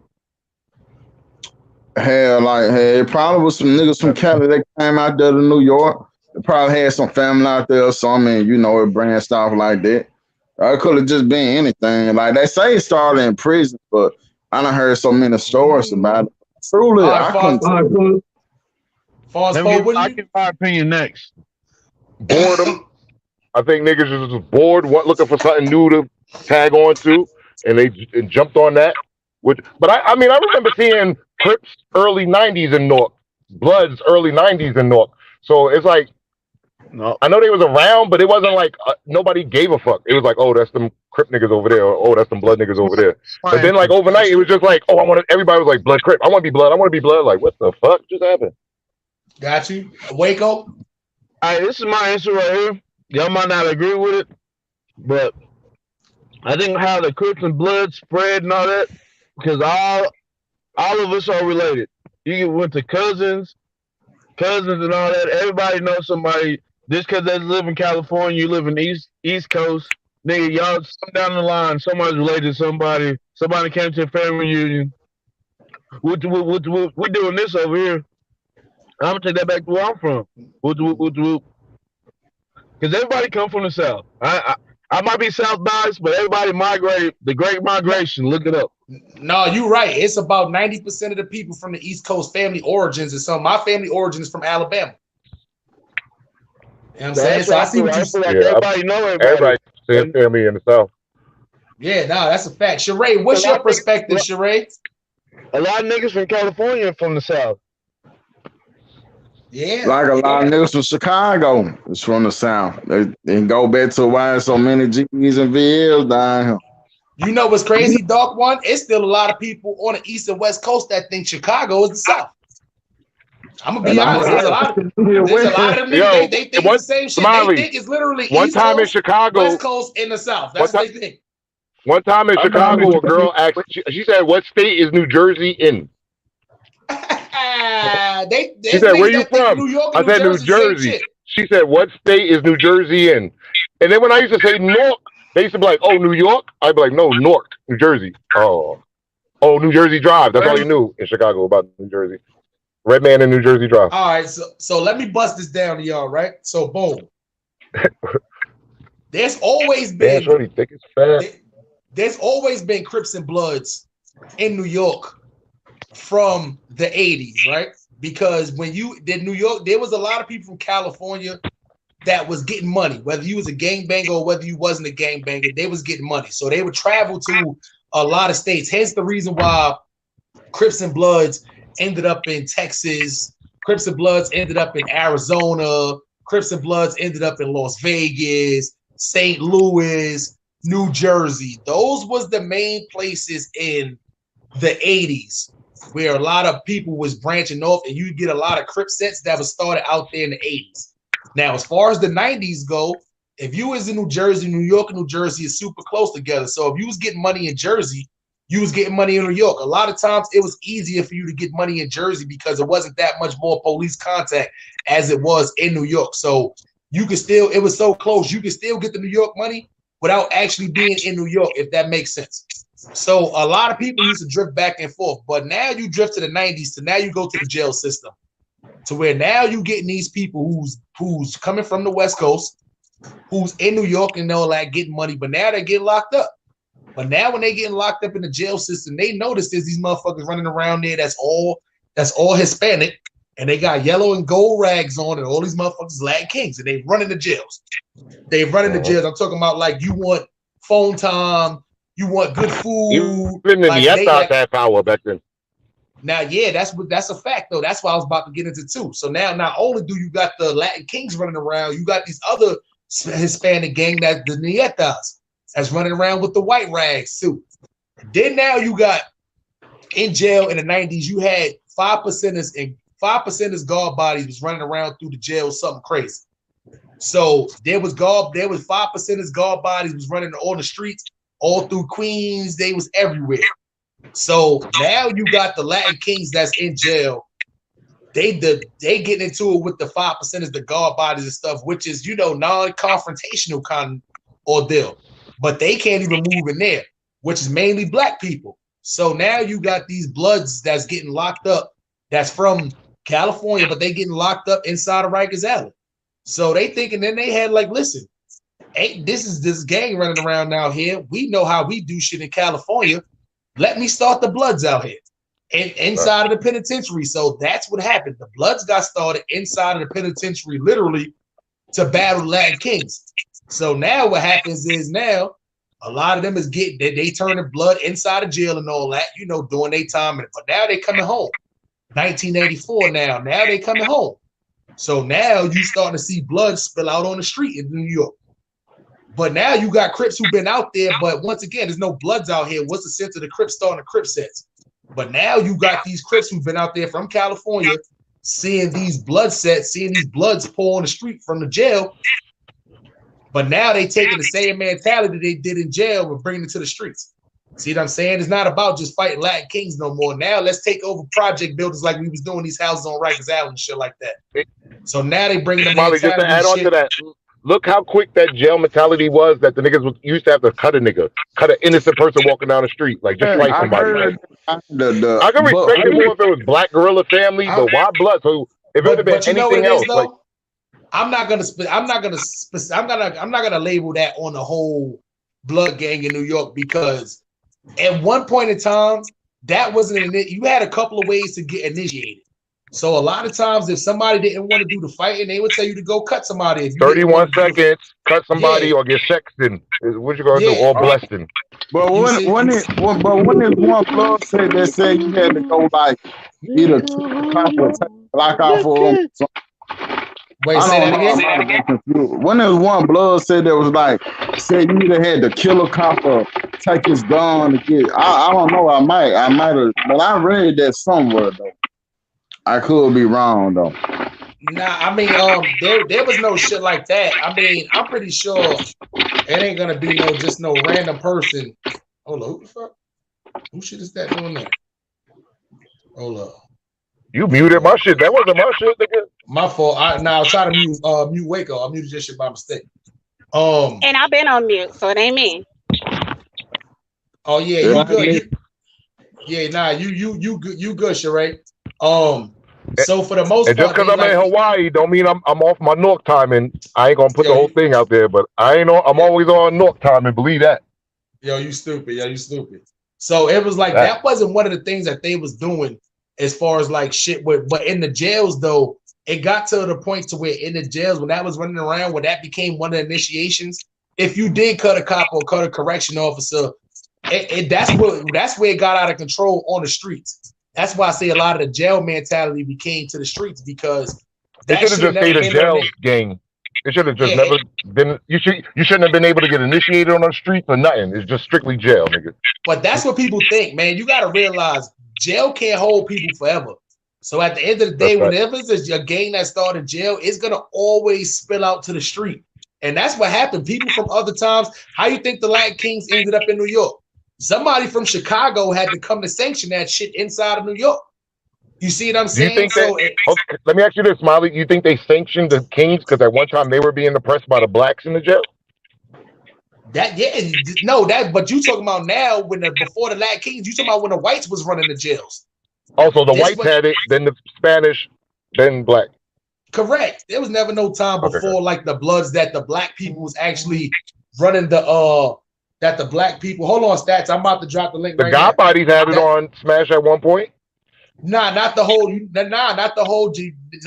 jail system. Okay. I assume they had it like the phones, everything. I thought they had it like how the homies had it now. type shit. Then you gotta realize they're not about confrontation and all that shit. You see what I'm saying? That is never they're not supposed to be, but you always got those ones that know that if it's numbers, I could do goofy shit because it's numbers and nobody gonna say nothing. Like that one nigga on the block that you want to punch him in his face, but his family's so big, you know, you gotta fight 30 people after you punch his little ass, and it's just like that. Like it's that one nigga that's gonna be like, yo, fuck, I'm gonna steal shit because what he gonna do is 40 of us in here. Yeah, but you know what's crazy? As far as close as Jersey is, the way gangs ended up in Jersey was just totally different.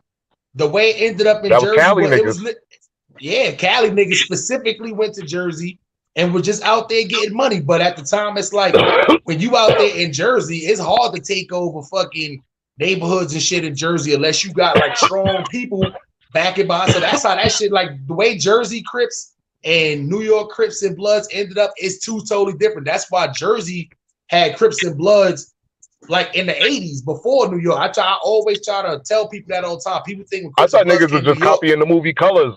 I was little. I used to be like, these niggas on their color shit. Fuck, these niggas got flags and shit. I think honestly, I think with us, it's a little bit of the people migrating, like, you know, individuals coming from that background. Salute, like people coming from that background, and also like people idolizing certain individuals, such as like a Snoop Dogg or a notable, you know, opposite, you know, of a Snoop Dogg. So like influences, because like we can't even front Lil Wayne had a reign of making individuals wanting to become, you know what I mean, that side too.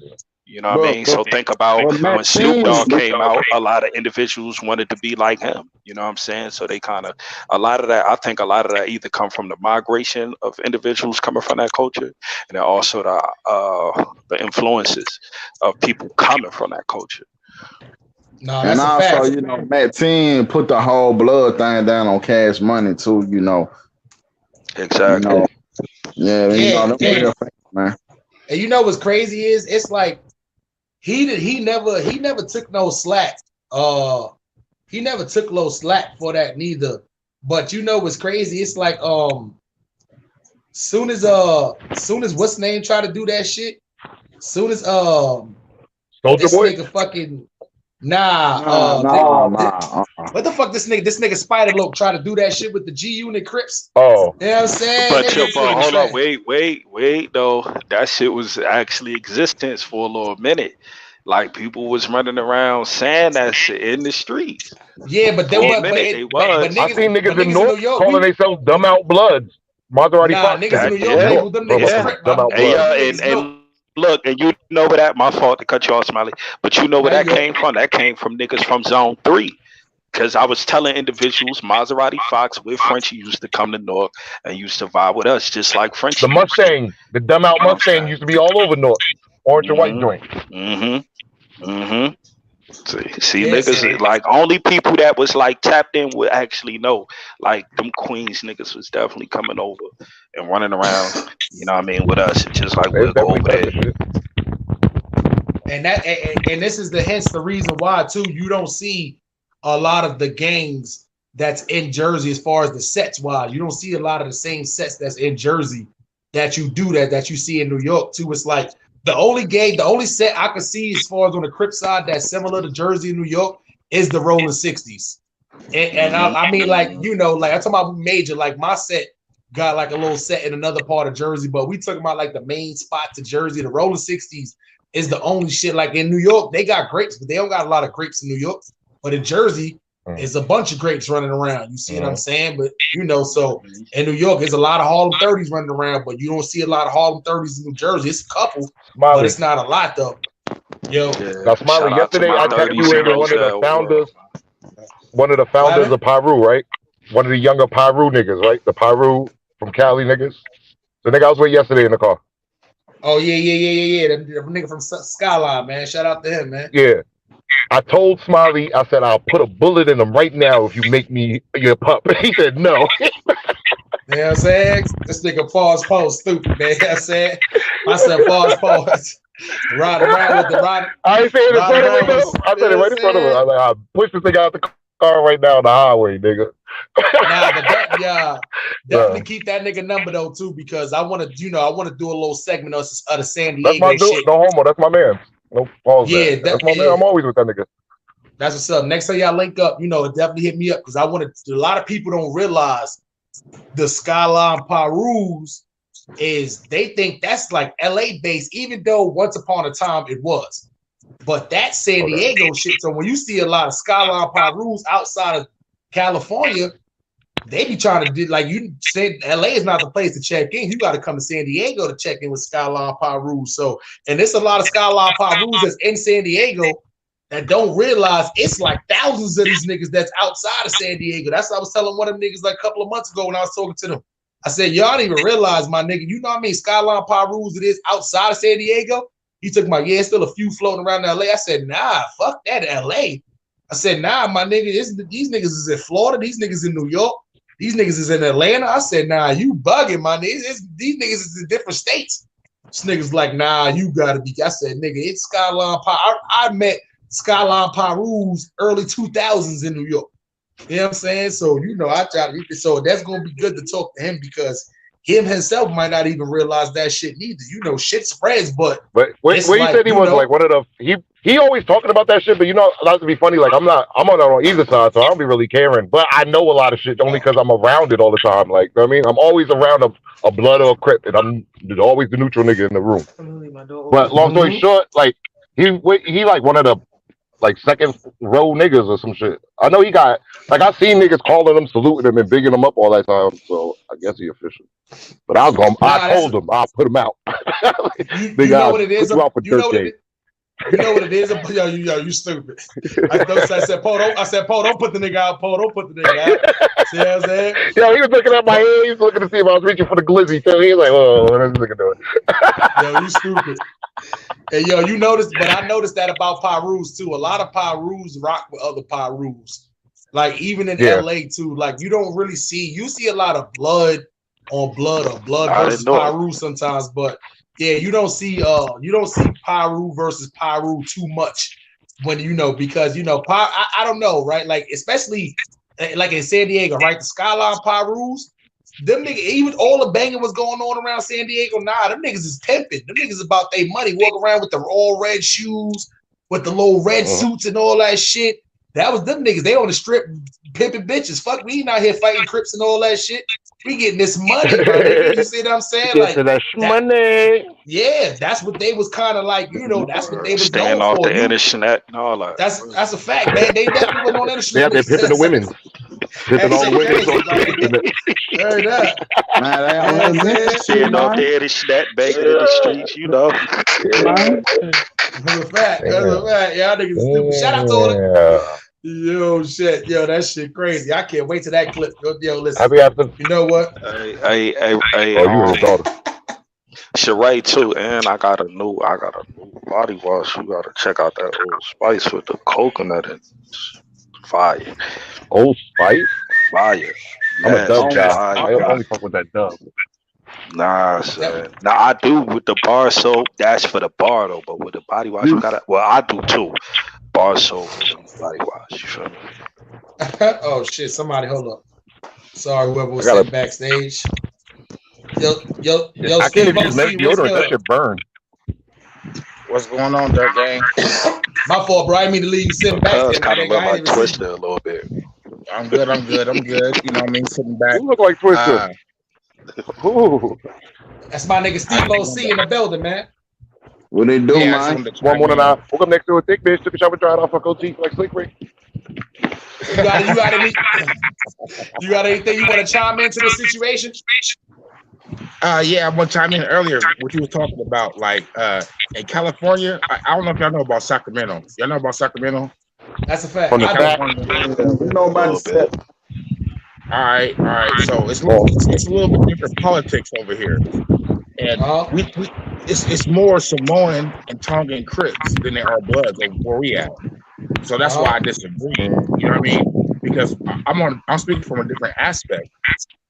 You know what I mean? And it's not about like what y'all saying, because California is not always the same like LA is different, Sacramento's different. You know what I'm saying? Different places are different. You know, San Jose, the Bay Area. You know what I mean? Everybody's different. You know what I mean? And it comes to a certain point to where it's like people can't speak upon what you know. You can't speak upon the whole California because there's people from California that don't agree exactly what y'all be saying sometimes. It's not like that everywhere. No, you're right though. But Sacramento is one of those places that's north. That's actually north of LA that actually has gangbanging though. Yeah, Bloods and Crips everywhere. That's a fact. So I could see, you know, but yeah, the Sacramento politics is almost the same exact shit as LA though. I wouldn't say that. Not saying the set. I'm not saying the sets. I'm talking about as far as like the protocols, what's different? What do you think that's different from Sacramento to LA as far as the protocol, not the sets? Because there's not too many OG homies in Sacramento like that'll put you on game like OG homies will do in LA. You know what I'm saying? It's a different aspect. And then when you don't have the top ranked people trying to tell you what's right, you ain't gonna listen, bro. It's too many chiefs, not enough Indians. Everybody running wild. So you saying Sacramento is pretty much more. It's less OG, so in that instance, probably more organized. You're probably saying, if anything. Oh yeah. They're just reckless individuals.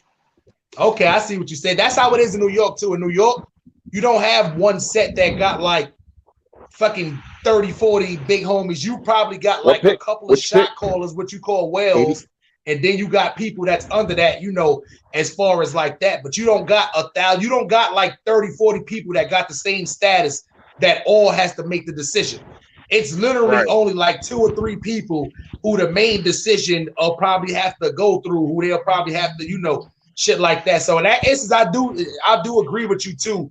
But that kind of got away too as far as the LA goes. But in LA, that's how it used to be. It's not like that now, but that's how it used to be. But that's because a lot of the people who was trying to keep the structure, they either got killed or they got locked up. And that's what it is, bro. And let me say something too, like, you know, the cliche line with all the real niggas are either dead or in jail. Well, they're either dead because they damn sure not in jail. So we got to change that. Stop using these cliche lines, because if you get locked up right now, you're going to see a whole bunch of weirdos in that bitch. Or gang. That's a fact. Facts, stats. Yo, y'all don't forget to share this, man. Definitely share this platform. Man. Oh, yeah, before Sheree, I want to give Sheree a chance to chime on. Oh, she might have jumped out. I want to give her a chance to speak on some of the, because, you know, she's from LA. So, you know, she definitely can speak on the LA side of things too. So y'all don't forget to share this broadcast. If y'all share this podcast real quick. Where else are you gonna see Micronesian Blood change his flag from one side to the other with the Smiley Show? Yo, don't try to listen. I don't want niggas to make it seem like I'm out here G-checking niggas and all that shit. But that was the first thing I said. I'm just saying he just changed it. You put him on game. He was OG now. I think he under you now. I'm gonna ship him to you. Nah, fuck that. You better make him Jet Wu. Yo, he said he got a cuz. It was a blood nigga in Hawaii. He talking about the blood nigga in Hawaii. He broke. Yo, he said he gonna put that. He gonna put that nigga in the envelope. I'm too old to be jumping anything. Yo, put that nigga in the big brown one. That's a fact. I could saved his life, man. Put him in a McDonald's little kid size meal box. That's a Happy Meal box. That nigga little as Homo rocking their flag too. But let me, you know, to go into Jersey gang culture, like how you just said, Pyru's don't really be going against Pyru. In Jersey, everybody go at it with everybody. It ain't no real, and even within the gang, they go against each other. So it's like Jersey was renegade before anything. You know what I'm saying? Like, it was just action. It was no real resolving nothing with words. It was all about action and power. You know what I'm saying? Like, that's all that matters. Action and power. Like, No, that definitely makes sense though too, man. And that's why I try to tell people it's just the way Crips and Bloods got started in New York versus the way Crips and Bloods got started in New Jersey. It's two separate places that's super close that a lot of people single up as one. But when it comes down to the gang culture, it's a difference. So once again, you know, me and Stats talked about this too. I know a lot of people from Crips that come from New Jersey, and when they come from New York City, the New York City Crips be expecting them to know the universal handshake, but a lot of times Jersey Crips be like, I fuck with y'all, but it's like, I don't know that handshake. You see what I'm saying? So you could be somewhere that close, but it's like the way when New York, you don't look at it like that. If you look at another Crip from Jersey, like if it's a Crip from like Pennsylvania or some shit like that, down South Maryland, some shit like that, different story. But Jersey, you'd be like, all right, cool. These niggas should definitely know that. I know that before because the first Jersey Crip I met, I tried to do that shit before. And, you know, he attempted to throw it up, but he didn't know what the fuck he was doing. And I didn't look at him like he was faking nothing. He was just like, yo, you know, we don't do this. We don't do this handshake in Jersey. That's why I realized, like, yeah, you know, all of the Jersey Crips don't have, like, the same unity as all of the New York Crip have. Like in New York, if you Crip, you Crip. Like it's different in New York versus, you know, not saying every Crip rock with every Crip, but in New York, or if you nigga from 8 Trade run into a nigga rolling 60, they're gonna do the universal handshake with each other, as long as there's no specific beef between them niggas. But in California, you'll never see that shit happen. You see what I'm saying? Them niggas will get to shooting at each other. You see what I'm saying? Right. Exactly. Instantly. Instantly. In Cali, that's a no-fly zone. Yeah, I remember I was talking to this 8 Trade dude before out here in California. I asked the nigga, I said, if you see a rolling 60 nigga stand on the corner, or if you see a blood stand on the corner, who you gonna shoot at first? I said, I'm gonna shoot at the rolling 60 nigga first. It blew my mind. I couldn't believe this shit. Like, cause in New York, it's not like that. It's like, you know what I'm saying? I couldn't believe that shit. I said, that's fucked up. You see what I'm saying? Hey, yo, and we fuck around and tap into Melvin Farmer too. You feel me? I got that 9X on cuz too. That nigga stupid. Gangster. That's crazy, man. Because like, you know, like down here, bro, like no bullshit. It's like a Crip nigga and a GD down here, like they'll link up. Like I don't, that shit would be crazy. I don't know if they still rolling with that whole 8 ball and shit, but like it's like down here, like you know, like GDs and Crips really don't get into it, bro. It's like down here, like blue flags and red flags, they going against each other. Like I don't like they just, you know. But like I ain't really seen too many blood niggas like down here, you know what I'm saying? Like it's like most of the vice lords and folk kind of hustlers and shit. You know. Yeah, I seen that. And listen, when I was younger and I used to go back and forth to Alabama, I seen that down there too. That was the first place I only see where the Crips and the GDs, because they both wear blue, was cool with each other. They would go against all the red ranks. So you had the Vice Lords and the Bloods who was cool with each other. You see what I'm saying? Yeah. But you know, so it's like at the end of the day, that's it's a like normal in New York, alliance though. Yeah, in New York, you know, it's like once upon a time the 8 ball shit did exist and it was going strong for years. But it was the same set who pretty much has the majority of Crips that bang with the Woo. It was the first set to pretty much break off from the 8 ball shit with the GDs. And once again, it all boils down to the whole shit we talking about with the Woo versus the Cho shit, to where, you know, if blood was shed, you know, we ain't gonna get into the specifics, but blood was shed from each side. That's why people from the outside think it's Crips versus GDs. But it's not. You see what I'm saying? So once again, it's like, you know, to where Jersey, that 8 ball shit wasn't even existing over there because it wasn't GDs that was running around Jersey. All the GDs was running around New York.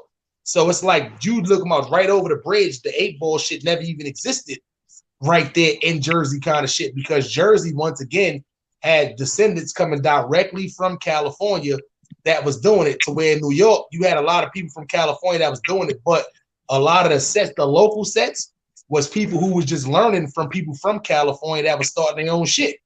So it's like when you in a classroom, right?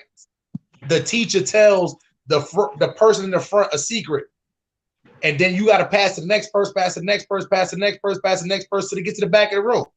By the time it gets to the back of the room, I guarantee you the message is all twisted, all fucked up, because that's the problem too. It's like once you pass it, somebody always change a little shit.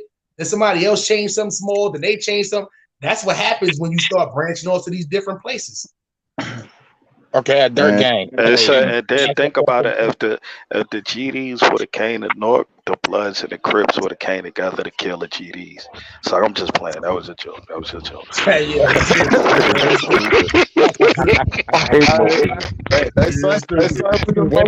Nah, you know, look, hold on. I'm gonna tell y'all why I said that, because I remember I was talking to my people from Chicago, right? And I was like, "Yo, it ain't no Crips out there." He was like, "Nah." I said, "So what if they came out there and started migrating?" That nigga said, "All the BDs and the GDs would have came together and killed." Wow. I always thought that shit was funny to me. Like that shit was funny. Wow. You know, man, we got some people dying here too, man. But hell, you know, they like it's a very small session and stuff, man. But hell, like some of them dudes that became BDs because of that Chief Keef drill move. Because like before that, it was either GDs, Four Corner Hustlers, or Vice Lords, like, you know. So I mean, but like we don't, you know, get into it. But no, I ain't really met too many niggas that were BDs to get into it with. You know what I'm saying? So yeah, me neither, dog. I haven't ran into too many BDs or whatever like that too, because I'm not even gonna lie. Even when the 8-ball shit was jumping back in New York, that's when it was everything. It was one. That's when it was BGDs running around.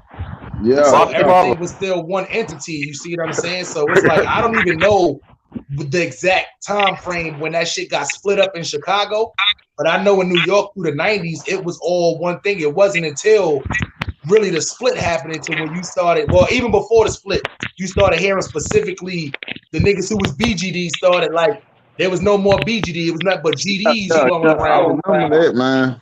You know, I heard some history about that. I can't really just tell you the whole history.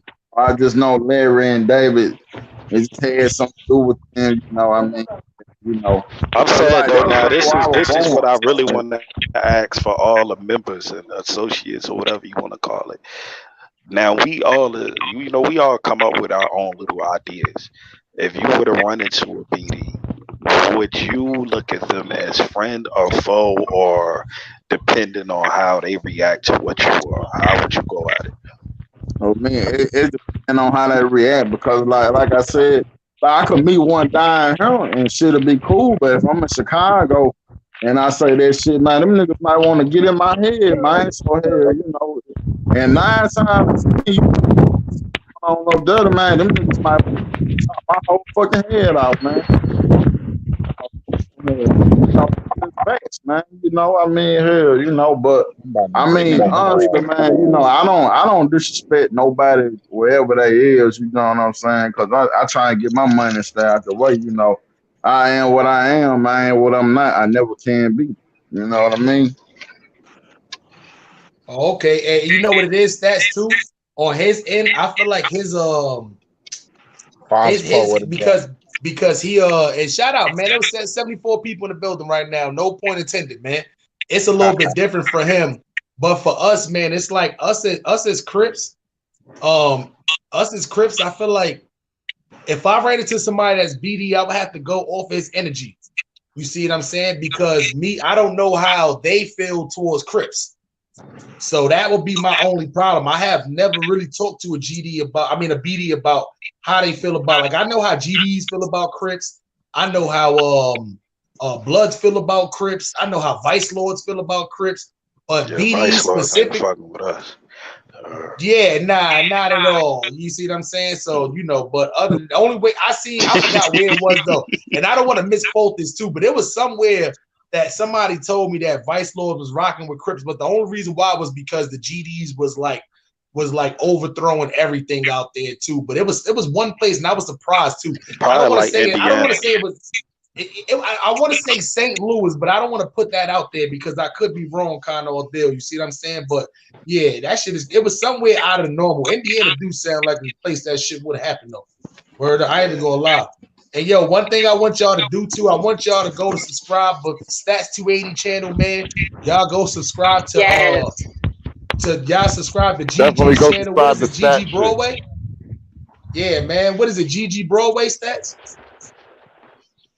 Yeah, I think it's GG Broadway. Yeah, Y'all go. GG Broad. I think it's GG. Yeah, I think it is. I underscore think it's Broadway GG or Broadway. something like that. Yeah. Yeah, Hey, yo, man. Y'all. It's, You know what? I it's wanted to GG tap on Broadway something that Production. posted. That's what it is. GG Broadway Productions, man. Y'all go GG subscribe. Go Broadway. ahead, Sheree. I'm sorry. hey, salute to the panel and We chat. sorry for Straight up. cutting y'all. Yeah. I was getting a absolutely. So I wanted to tap on something that Poe said before my signal went out. So Poe was saying that some of the stuff Smiley be talking about when it come to California game banging, that everybody in California don't agree. It's true, everybody in California don't agree because niggas just started traveling all over California. It used to be back in the day. Was that you, Paul, or was that somebody else? No, that was Steve. That was Steve OC said that. Okay, I'm sorry, Yeah, I did say Paul. That was a Twister. But yeah, you gotta imagine people in California just started traveling north and south. It used to be back in the day, niggas in LA never went to Oakland, and niggas in Oakland never really came down to LA. Unless they was a pimp and they was running hoes. So Northern California and Southern California was divided. That's why the hip hop is so pure, because they're their own thing. So when Smiley was talking about Sacramento is kind of the hub, because you got to imagine everybody in Northern California that's been pushed around because of the gentrification, all the niggas is moving to Sacramento. Sacramento is like the new Oakland. On my mama, it is. That's what I'm trying to say. Like, you cannot base everything upon LA to Sacramento. Like, Sacramento is a different breed of people. Two different worlds. Yeah. Sacramento kind of remind me of Newark a little bit. I mean, my fault. Oakland remind me of Newark a little bit now. Nah, but Sacramento is almost like Oakland. I'm not even gonna lie. At Sacramento, as far as look wise and the way people they act more closer to Oakland people than they do LA people. It's just only they just gangbang. That's it.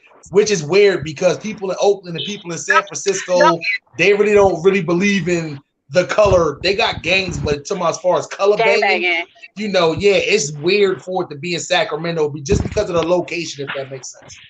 Right, because the niggas from Oakland would say blood. But you know, I feel like we were talking about what people are based on, right? Like you said, Hawaii's gangs are based on a drug game, right?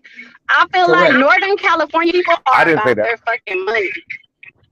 I said that, Paul. Yeah, Molly said that. So with Northern California, I feel like they're gangsters, but they're gangsters of their money, period. Facts. Facts. Cali people get Isn't that what it's all about at the end of the day? Shouldn't you be doing it? Shouldn't you be, if you breaking the law, it should be for some bread. It ain't about breaking the law. It's about, you know, whatever. Because in California, we'll break a bitch before you break a law. Wait, say that again. I'm sorry. I didn't hear you. Say that again. Breaking the law. Either way, that's pandering. You ain't breaking the law. We break a bitch, bro. I swear to God, because everything ain't about pimping. You know just acting fat bitches for income tax money? Like, niggas max in Sacramento. See, that's the difference. There's max, there's pimps, there's different stages of everything. Hold on, wait. But look, peep this though. Now, what I want you to do is elaborate on the difference between a mac and a pimp. Okay. A mac. And don't forget a player. Different women you sleep with. A pimp ain't gonna sleep with none of his hoes. He gonna get the money. You see what I'm saying? So a Mac gonna sleep with different women to get the bread, bro, and they gonna do what they do. Macking and mobbing. Okay, gotcha. So a Mac is an individual who get money from women because he's sleeping with them. Like basically, he's somewhat prostituting himself in a sense. Somewhat though. Yeah. I'm just being real. Like, I don't like the tread, the gray. I want to like just put it straight out. Like basically, he a gigolo more or less. Yeah, you know, dick sell, just like pussy. Okay, and then a pimp is an individual who doesn't, who blatantly he just basically slowly get it from the women, from them selling themselves, and he's being their protector or whatever. You know what I mean? Gotcha. Whatever he call it. Got you.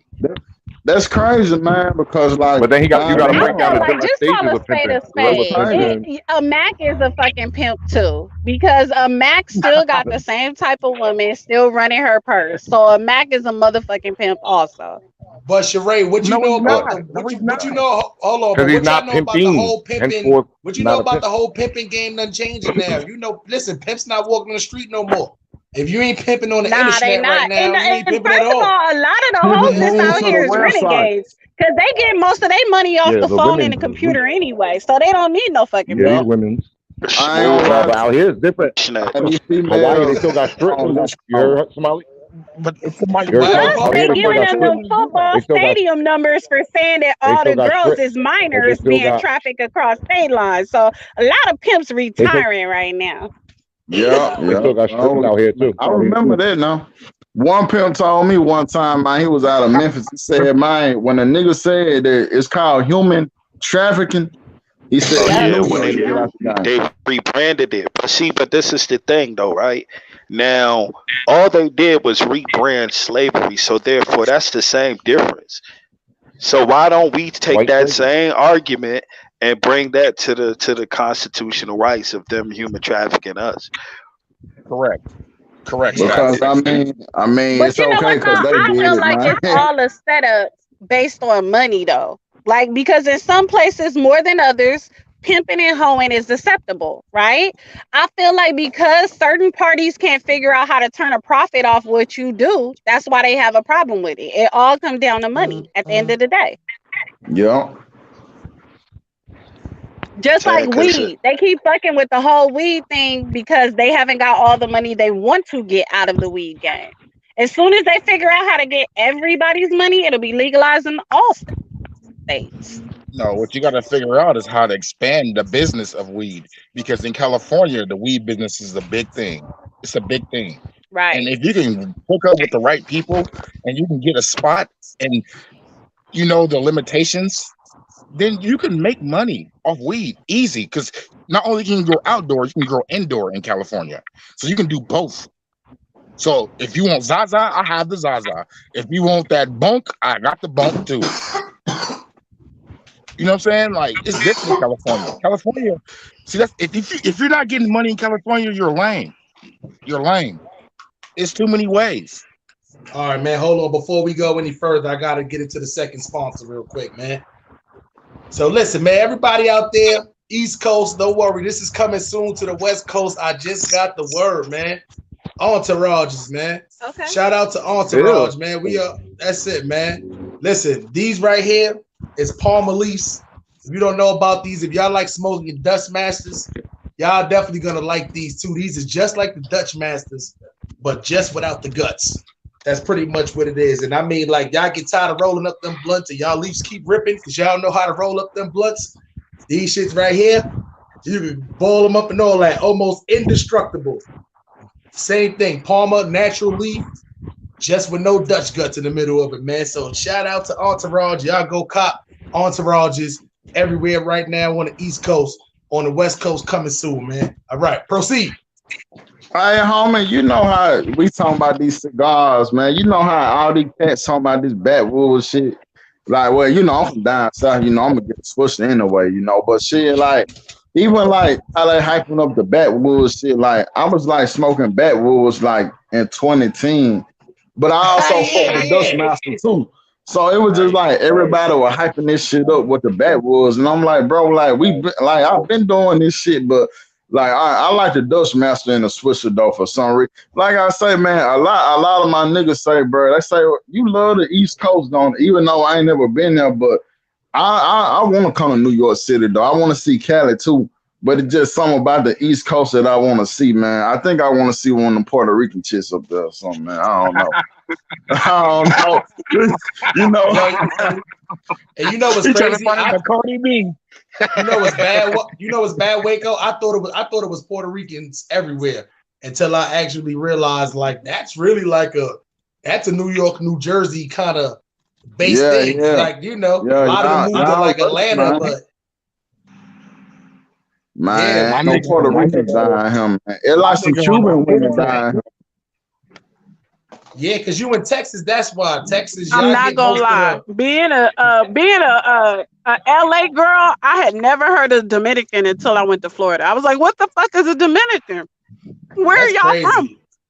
I've been heard New about York that. has so much No, more I culture than found the out rest of us. I found out Dominicans when I went to Boston, Massachusetts. You know what it is, Sheree, too, and that's New York City is mainly Puerto Rican and Dominican, but you go places like Long Island, they got Mexican, they got Ecuadorian, they got Salvadorians, like they got a lot of Costa Ricans inside of, but New York, you get besides black and white, you get a lot of people hold from up, the you forgot islands, and about you the get Panamanians. Yeah. the Panamanians, yeah, you know, And the yeah, Haitians too, Listen, man. in Yeah, you know, California, it's Haitian it don't time. matter what you are. You either white, you black, you Mexican, or you Filipino. Anything in between, you better fit in them four. yeah, but you know how in No, you California they got a the lot of Asians. You got the Belizeans. Asians. Yeah, they got a lot of Belizeans in You California, got the but in New York they Hindus. got We Belizeans too, but it's do. like a But if small, they light it's a very skin, small we amount. call them Mexican. And if they dark skin, they just another nigga. So, they still Yeah, gotta fit in the categories. yeah, that's like that's like out here you got a lot of Haitians, but you don't got a lot of Jamaicans in California. So where when you go to New York, you got a lot of No, Jamaicans, you got a lot of West Indians, you got a lot of Guyanese, like no, y'all you got they Jamaicans in California, bro. You got nah Jamaicans in California, bro. they got some, but I'm talking about like the amount of Jamaicans they got in the whole California may cover fucking Flatbush, Brooklyn. That's it. You know what I'm saying? Okay, Like literally. I see what you're saying. Yeah, I see it's what you're not saying. it's not a lot. Yeah, it's not a lot compared to where you going all around. You like, damn, it's literally like, besides Yeah, Florida's the only when other y'all can place. say y'all got enough Jamaicans is when y'all got real authentic Jamaican spots where y'all curry goat tastes like curry goat, man. Yeah, we ain't got no You know authentic what I'm Jamaican saying? spots out here in California as far as to get good Jamaican food. Like we ain't Hold got on, good fam. Chinese food out The here. curry goat over rice, bro. Come on, bro. That curry goat over rice, and the rice is not motherfucking white. It's yellow. Come on, bro. Man, see, that's how you know y'all ain't real. Y'all See, not nah, right. it's It's different. supposed to be rice and It's different. peas. It is It's supposed to be different. rice and Correct. peas. Niggas You be ain't out supposed to have no yellow yeah. rice. That's like people think the California Chinese food is good. Orange Nah, chicken and all that California shit. Chinese food and Fucking California disgusting. Caribbean food is not the same as it is on the East Coast or down south. So Like I Yeah. want to know. Florida, I it's want to not the ask y'all same. something, then, man. Everybody It's on the West and East Coast, do y'all eat fried chicken and cornbread and collard greens, or like is that a Southern thing? Like like down here, like we eat like collard greens and like Nah, I that's always southern. wanted like That's other yeah. shit. East Coast, the only people on East Coast eat that shit like sporadically is on like a Sunday dinner. Other than that, you ain't eating that shit unless it's like Thanksgiving, fucking. But down south, you eat that shit Tuesday night. Tuesday night, you can be eating collard greens and fucking fried chicken and I cornbread always and shit. wanted it. What about my people on the West Coast, man? Yeah, on the West Coast, we definitely get the fried chicken, collard greens, hot water cornbread, red I'm beans and making my rice. cabbage Niggas right in California now. but niggas in California don't We eat do that it all, every bro. day though. Niggas in California don't eat that every But day. you know what? I think it is generational because my generation, all of our parents and grandparents are from the South. So what the fuck else do we know? You know what I'm saying? Niggas in California eat out more than any place. Niggas eating taco shop like a motherfucker right now. Taco Yeah, shop, hella taco. taco shop. You know what I'm saying? That's true. See, like Honorary me, I'm a. Mexican. Hold That's a whole on. fact. Like me, I'm a different type. Like if I'm kicking it with a female, I'm always asking her what she ate. She always eating out. I don't know if I'm gonna fuck with her like that. Like, That's for real. normal out here, bro. I'm not even gonna lie. California, Yeah, that's so I'll normal, be my turning nigga. down a lot of That's pussy. true. You know, we got I'll be Taco turning down Tuesdays a in lot of pussy. California. It's Taco Tuesdays. You know, you got to get tacos on Taco Tuesday in California. But you know what it is? Yeah, but I hate that though. You gotta know how to cook more than tacos. I hate that shit. I'm gonna keep it honest with you. A lot of girls who want to make tacos out here all the time can't cook for shit. Because it's easy as fuck to make tacos. All the time. Yeah, they want to make you tacos. That's like a black girl always want to make you fried chicken. Like, yeah, you can make fried chicken. What the fuck else can you cook? I wouldn't even. That's too much. Tacos. That's too much of a stretch to get them fried chicken over comparing it to tacos. You feel me? Like that's a real stretch. You might as well say oodles and noodles.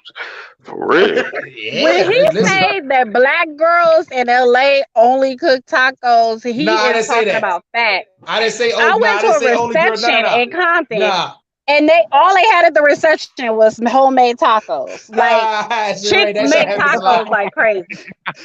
It's true. Baby showers, it'd be chicken tacos. I'm tired of people cooking tacos all the time. You don't know nothing else in here but tacos? Pulled pork tacos, brisket tacos, shrimp tacos. We got like a diversity. You know what's crazy? I just found out the coronadas was pork. I just found that out. The whole time I thought that was beef. You don't eat pork, man, no? You talking about? But I mean, it is not something that I would go. It's not about to go to, but I like small. Nah, but they got that. Nah, they got that in steak and everything. It's just when you find it on New York, it's all pork. That's just the marinade. Let me tell you something. There. When you come to LA, you can meet 20 women, and every one of them can invite you to their house. 19 of them broads is gonna cook tacos for you. I said coronadas, man. How the fuck you get? The fuck is you talking about? Swear to God, bro. You know how Newark niggas get mad when you pronounce that shit Newark. You see what I'm saying? Look, this is a little payback right there. The California niggas, he said coronados. Nah, these niggas is crazy. California niggas trying to get a little get back. They be fucking up Newark all the time, my nigga. I'm going to Newark Airport. Nigga, it ain't Newark. Stop saying that shit is Newark, nigga. Newark niggas be like, what the fuck did you just say? It's hard to say it. Okay, New York, right? Nah. Yeah, New York. Still how to say that shit. New York? It's North. Look, I know how to spell that shit. Okay, I know how to spell it. I don't know.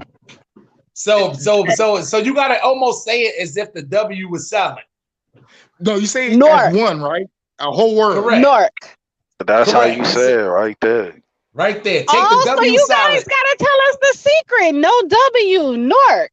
I mean, them Newark niggas don't tell you that shit. They just tell you how to say it. But as a New York nigga that said you say it the wrong way too, listen, the W is silent. Just say it as if the W is silent. Listen, I blame Wu-Tang because we done learned everything we know from Wu-Tang. So that's because New York niggas don't know how to pronounce that shit neither. We that close. And we ain't know how to pronounce it until you run into an actual Newark nigga. And they be like, nah, you don't say it like that. Hold on, because y'all got me weak right now because you run into a nigga like Roski and the way he talk, you be like, you can't pronounce shit. Yeah. Listen, man, he don't represent Brooklyn. He from Long Dyslexic Island. That's a fact. That's a fact. Brought the wrong one up. Yeah, I don't want y'all to think all New Yorkers sound like that, man. Fuck that, because that's retard. I don't know what the hell he's speaking.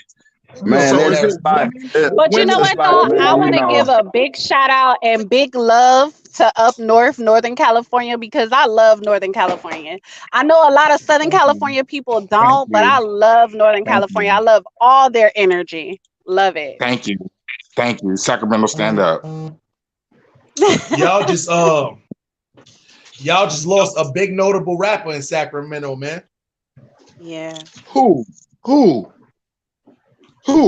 up. You not from Sacramento. You don't know who just died from Sacramento like last month. Okay, it's been hell deaths in Sacramento, bro. It's a rapper. Spanish, but he was Crip. That's the only hint I'm giving you. I don't listen to that. You don't listen to rap? I don't listen to the Spanish Crips. He sound real stirred about that too. He speaks English. He sounded very firm about that, Smiley. You should have caught that. He said that shit real stirred on the set. Moving on. He was like, no. We're gonna move on. He's like, I don't acknowledge their lives at all. I don't. You're gonna have a whole. Acknowledge them niggas, guys. Yo, you gonna have a whole. Niggas is weenies, guys. You gonna have the homies at your house, my nigga. He's like, we lost nothing. We lost nothing. Listen, man, Steve-O-C, don't be the reason, Holmes. Don't be the reason. That's nigga. Don't be the reason, Steve-O-C. Hey, Calderon. Hey, Calderon. I don't feel that way, Calderon. I'm not. I ain't gonna lie. The Mexicans in LA don't say that shit. The Mexicans in LA, and fuck that. That's niggas say. Don't be the reason when they say that shit. That's the only warning you get. That's the one warning you get. What you talking about? Because you gotta understand in Sacramento, there's rappers that die every day in Sacramento, bro, and that's why a lot of rappers that's good for Sacramento they move away. You know, like the Mozzies. I don't know if you guys know who Mozzie is. Yeah, we know who we know who Mozzie is. How you feel about him, though? How you feel about him? Okay, I know his family, so I don't feel a certain way about him because it's different, and I'm older. I'm not a youngster. See, the youngsters from Sacramento will feel a grudge because what he calls suckers is what they claim, but what I about is not about that, bro. I grew up as an athlete. I'm very biased. I love both sides because not only do I have Bloods in my family, I have Crips in my family. And this is from Sacramento. You see what I'm saying? And this shit is just it's a different picture. And his same people are my people. You know what I mean? Yeah. So when we have barbecues together, family reunions, we see each other. So if there was any funk, it would have been happened. And that's not what it's about. I love how they say funk. Say it again. Say it again. So what kind of what kind of music do you listen to then? I listen to gangster rap. I listen to everything, but I'm more of an old school person. I was born in 1982, so I like all the old school. Hold on. Like, you ain't that. You fucking 2 years older than me. You ain't that old. Wait a minute. So I'm a year older than you, Smiley. I'm 83. Yeah, that's what I'm saying. We all in the same area code, my nigga. Yes, man. So what he's saying is we all old niggas, Smiley. Just take it. I mean, compared to we only old on YouTube. That's why we only old on YouTube. That's a fuck these YouTubing niggas, these young ass niggas trying to make I'm the 35, youngest 36. nigga in here, man. Seem like it's, I told you was a Gerber baby. 26, man. You was a Gerber baby. Wait, so you saying you still listen to like you don't listen to Ice-T and shit. You don't go that far back, like who? I do go that far back because I'm a nightmare.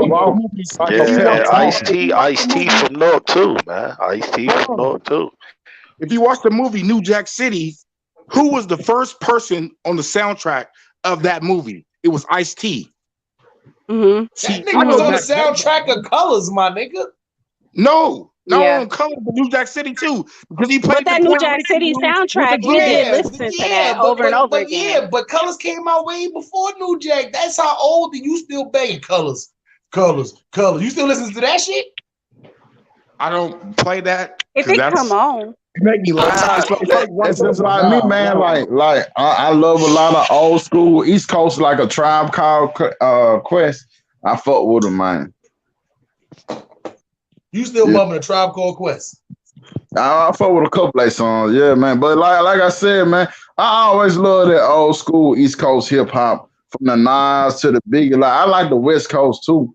You know, I listen just to like a balance. Big influence on the West. No. What's crazy is my music get played more in the West than it do over here. That's the weird part. Yeah, it be like it's a good thing, Stats. That's a good thing because the West has a lot of.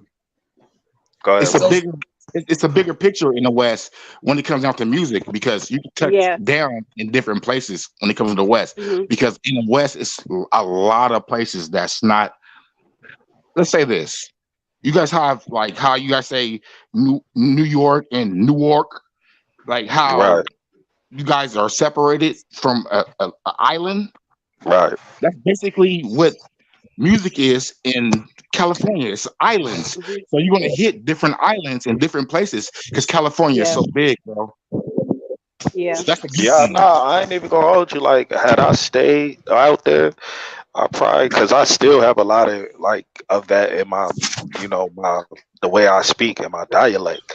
I still say some words like out there, or you know what I'm saying? Like, it's weird shit. Sometimes it comes out where I sound like I'm from the West, and even some music you would hear a lot of my West Coast influences in the way I say shit or whatever, or even the beat selection. Can I just shit on LA? Because LA is my city. I love LA, but I gotta shit on LA when it comes to music. I feel like sometimes LA is bandwagoners when it comes to hip hop music. Because I remember as a little girl, I used to go for all the summers up to Oakland, up to Vallejo, up to all.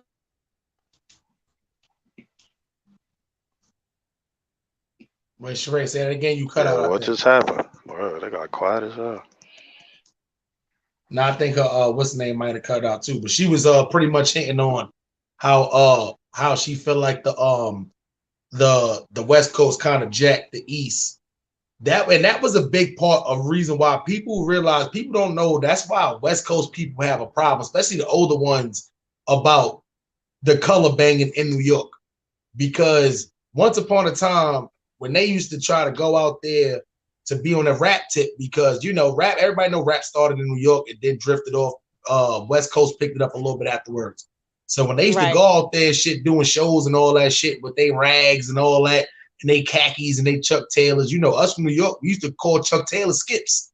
Those are skippies, niggas. You walk around with the skippies, nigga. If you ain't got the Uptowns or some J's or like some fucking Grant Hills or some Scottie Pippen, some kind of basketball player or some Nikes or Adidas or Felines, them shits are skips. So a lot of time when them rappers used to come, New York with their little khakis and shit and they little Chuck Taylors with their flags, niggas used to laugh at them. So it's like, they like, damn, we jack. Yeah, I can imagine. Like, they probably was like, look at these niggas from Alabama. That's a fact. You know how New York niggas get too. You see what I'm saying? You got all these niggas out there walking polo and all kind of shit, and these niggas coming with Dickie outfits and shit like that. New York was like, what the fuck? Y'all, y'all niggas ain't, they probably was going crazy. Yeah. So the old heads is like, damn, y'all niggas was fucked. Like, y'all niggas was looking at us like we was stupid. But now, in the late 90s, 2000s, New York niggas is out there wearing fucking Chuck Taylors and fucking goddamn Dickie outfits and shit like that. Like, now New York niggas don't rock that, but it was once upon a time you had a little Dickie outfit in New York. But you know what, though? The same token in LA, when I was in high school, people was wearing wallabies because Wu-Tang had on the wallabies. And LA hot as fuck. We didn't need wallabies. But hell no. The influence. I never wore wallabies until that. But in New York, you didn't wear them shits when you was cold. And then in New York, it was like they was cool to like if you was going to like, church or if you was going to wear a club, because a lot of clubs in New York, you couldn't wear sneakers or boots. So wallabies was the shit the way you can rock and you can still, your feet could be comfortable without wearing shoes. But wallabies was cheap as a motherfucker. Once upon a time, back in the day, them shits was $30, $40 in New York. You can get a fresh pair of wallabies $30, $40 back in the day. Then as they got popular, but I'm talking about this is when before they even hit y'all side of town. We talking about this is in New York. By the time they hit y'all, this was when it became like an actual like high class brand, like Hugo Boss. You know how Hugo Boss now is a high class brand. Back in the day in New York, that was bootleg shit back in the day. Boss had a nice little shit to where Boss was it was actually like a name brand. And then after that, if you rock Boss, you was getting clowned in school if you was in New York. But then it went from Boss being laughed at to where now Hugo Boss, that's like you go in there, you got to spend some bread kind of shit. So, it just, really that's happens, man. You right, though. You can get away with it, but you know where that's only place you going where people gonna be like, yo, that's flies if you in DC or Maryland or somewhere. But up top, you ain't really nobody gonna look at that like, yo, that's fly. They just gonna be like, Hugo. It's mad brands that happen with though. Like Guess. Remember what Guess? Guess used to be Guess is fire right now though. Yeah, Guess is on fire right now. But when we was younger, Guess wasn't like you can go spend $30, $40 and get a nice pair of Guess jeans. Get you a Guess t-shirt for like $30, $40. That's how it was when we was younger, going to school, getting that shit. But now is just like that's when Guess had the square symbol, not the triangle. They had the square symbol. You see what I'm saying? Yep. So niggas, but now it's like you go into Guess, you got to spend some money. Tommy Hilfiger. When Tommy Hilfiger first came out with us, Tommy Hilfiger wasn't that expensive. You get one of them little bubby top Tommy Hilfiger jackets for $100. $100 for them shits you used to be able to get them shits for. But then as it got popular, the shit went from being just regular brand to now you go business. You got a Tommy Hilfiger jacket stats and the shit slowly but surely came back out of style. But Tommy Hilfiger said he said some foul shit about black people back in the day, so that's why black people stopped. But people, rocking his I shit don't know. I for a somewhat question some of that because you know what's crazy? Like Tommy Hilfiger is a parent company for a lot of black companies. Yeah. Like Rockaware. No, not Rockaware. Like Sean John. Sean John, Tommy Hilfiger was a parent company. So it's kind of, I don't know. You know what I'm saying? Like, I don't know if racism would fund or help brand, you know what I'm saying, a black company. Like, I'm not but sure. you know what it was though? Back in the day, it was just a spokesperson. The spokesperson said something wrong, and the bad part about it was this when like social media was just not even really so. We talking about this was back in like the MySpace days. MySpace was just jumping. Yeah, this is America Online stages. When you America Online in group chat. Yeah, AOL and AIM and all But that Smiley, shit. Yeah. Can I ask my question to my question is Stats, and then following my question is Stats, I have a question for NoCal. So Stats, let me ask you a question. Do y'all consider Ice-T from New York? Or do you guys consider him like LA, just straight up LA? Honestly, we don't give a fuck. Yeah, but I mean, the way that's the mentality of New York people. We don't care. Like we don't care about nothing for real. Like you know what's crazy? You know what's crazy is too. That's like with Tupac. A lot of people consider Tupac from California. Tupac is from New York. Right. Tupac not from California. Right. I always think he's a New Yorker. Right. Yeah, he was fucking like grown when he moved to California, right? I got a question. I got a question for Stats. Okay, so now I gotta come for Northern California real quick. So Northern California, Mr. Steve, do y'all consider Too Short from LA or from Oakland? Let's do this. From Oakland. What the fuck? Okay, but Too Short was like 17 years old moving to Oakland. So everything the nigga know, he know from South Central. This nigga was grown when he moved to Oakland. When Too Short had that missing tooth and he's riding that Cadillac Brougham, that nigga was from Oakland. That's all I know. Let me tell you, he said himself on several interviews, he grew up on, what the fuck is it, Century in Vermont, in the heart of South Central. He didn't move to Oakland until he was damn near grown. He was 17. You are who you are by the time you're 17. And the only reason why they moved him to Oakland was to keep him out of that gang life. What does he claim? Does he claim LA or Oakland? He always says in his interviews that Oakland gave him his style. Oakland put him onto the game, but he was born and raised in LA. Okay. But at the same token, how come y'all don't be claiming Sugar Free when Sugar Free was born and raised in Oakland? He's an Oakland nigga, but he just got in the rap game down in LA. He's from Pomona. Nah, he was born and raised in Oakland. I know because I know his family. Them Oakland niggas. Sugar Free is from Pomona. Sugar Free, I know his family. I know his mama. I know his aunties. I know all of them. They all Oakland niggas. He was born and raised in Oakland, and he came up like his coming of age years are out here in LA. Okay, so once again, what does Sugar Free claim? Does he claim Oakland or does he claim Pomona? But if you look at his interviews, everything he said, he'll tell you he was born and raised in Oakland. And not for nothing, Tupac rest in peace. When he was alive, he claimed California. He didn't claim New York. But we all know that Tupac was grown as fuck when he left the East Coast, though. That's fact. Chat, y'all sync up, man. Light us up. I'm just saying, Steve, look, Northern California be trying to fight me, but listen, Too Short was grown. That's grown. And for all the people outside of California, these are always ongoing conversations between people from Northern California, Southern California. Let me ask you a question, Steve. Who you were by the time you was 17? Where I was at 17, I was on my way to San Diego State with a first. But I'm just saying, at 17, where you were, who you was gonna be in life. Shout out to SDSU members, man. I was at SDSU playing football. So let me ask you a question. At 17, if you left Sacramento and your ass moved to Compton, are you from Compton or are you from Sacramento? Where are you from? Where are you from? Go And I'm Trojans, a man man. in Sacramento and Compton because that's where I'm from. I'm going to stick to my roots. I'm not going to change where I'm at. Thank you. LA says thank you for that in regards to Too Short. Thank you. So he was a South Central nigga in Oakland. Thank you.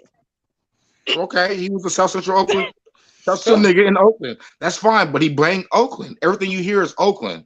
If it wasn't bitch, it was Oakland. That's why I say that Yeah, versus what you was about between to him ask and me. E40 ain't even authentic because E40 was born and raised in Northern California. He a true Northern California nigga, like his whole life. Yeah. But E40's from Vallejo. So what are we saying? Yeah, but I mean, but he was born in Oakland. He was raised in Vallejo. He a true Northern California nigga. Too Short then moved into Oakland at 17 years old. This nigga's grown. Mac Dre was born in Oakland but raised in Vallejo. But what did Mac Dre claim? Vallejo. It's where you at. That's what I'm saying. It's not about where you're from, it's where you at. And that's but where you just said if you was 17 and moved to Compton, you would be a Sacramento nigga in Compton. I sure will. There you go. But those are so entertainers. LA says thank I'm a you. different type of LA nigga. say thank you. Thank you. You're welcome, LA. Shout out to LA. Man, Y'all on the East Coast seating first. Northern California versus Southern California. But Sheree, you said you had a question for stats also, right? There's I was asking him where do they consider Ice-T from, and he said we don't give a fuck. Yeah, we don't really, cause that's like real talk. Like people like if you get into the mind and the culture of New York and Jersey, like we don't really care. Like we don't care about nothing. We don't support our own. We just renegades. Like we don't give a fuck about nothing. So Steve OC, let me ask you a question. How do the Bloods and Crips in Sacramento feel about the Bloods and Crips in LA? Because the reason why I asked you that, right? The Bloods and Crips in LA, some of them has that standards to where if you not Blood or Crip in LA, then you not Blood or Crip at all. Like some of them think that about even as close as people in San Diego. So I know Sacramento is a little bit further. How is the Crips connected to the LA Crips and Crips and Bloods connected to the Crips and Bloods of LA, if they are at all? I can't speak on LA because I'm not from LA, but what I can say is speak on the perspective of how Sacramento bangers look towards the LA bangers. Okay, then from that perspective, it's about who you know and not what you know. You know what I'm saying? Like if you know these people and they know that you're about that, then you're cool and you're always gonna have that longevity, but as long as you check in. And that's another thing about California, is about checking in. You got to check in, you know what I mean? Especially if you're coming from a different side. We could all claim the same gang and be from the same hood and do the same thing, but it comes to a respect level, and that's what California is about. It's about respect, you know what I mean? And I can honestly say it's bigger than the color. It's about respect, you know, because the color go out the window when it's about respect. I done seen Bloods and Crips from Sacramento be with Crips in LA. I done seen Bloods from LA be with Crips from Sacramento. So it goes both ways, bro. It's weird at the same time, but at the same time, it's about respect.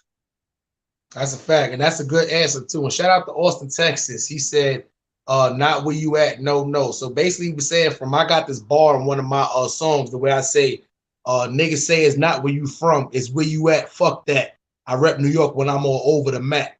The reason why I say that too, because I'm one of them people to where I don't think like that. It's not where you from, it's where you at. Because right now I'm in California, but I tell people all the time, they'll say, oh, that's that New York cat. Oh, that's that New York cat. Me, when I made it specific, when I came out here, I was gonna put New York gang banging on the stand. If they didn't know about it out here, they was going to know about it just from the small area I was in that.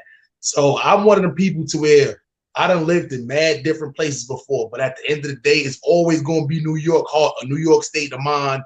When I say coffee inside of New York, motherfuckers know I'm from New York because I get laughed at every time in California when I say that shit. You see what I'm saying? So it's just certain shit to where, you know, but like it don't matter where you go. If you move to New York right now, you know what they going to be saying?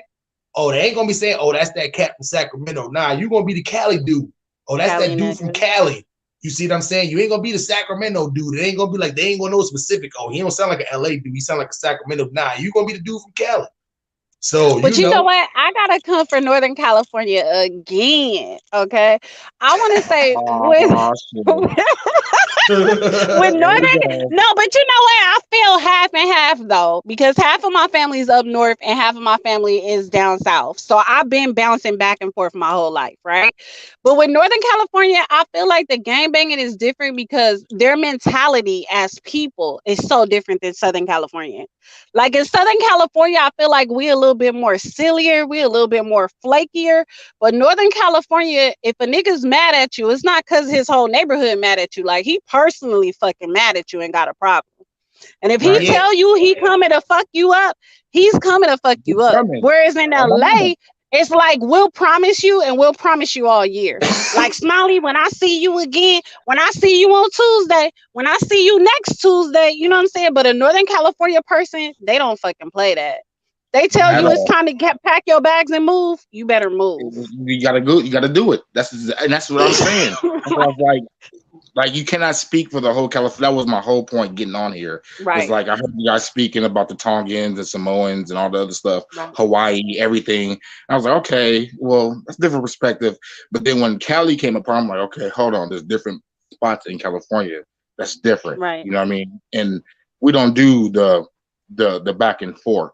You know, like if I had a beef with anybody, the phone, I would just hang up the phone and I'll do my research. You know, it'll be a book. I'm about to read it. You know what I'm saying? I'm saying though.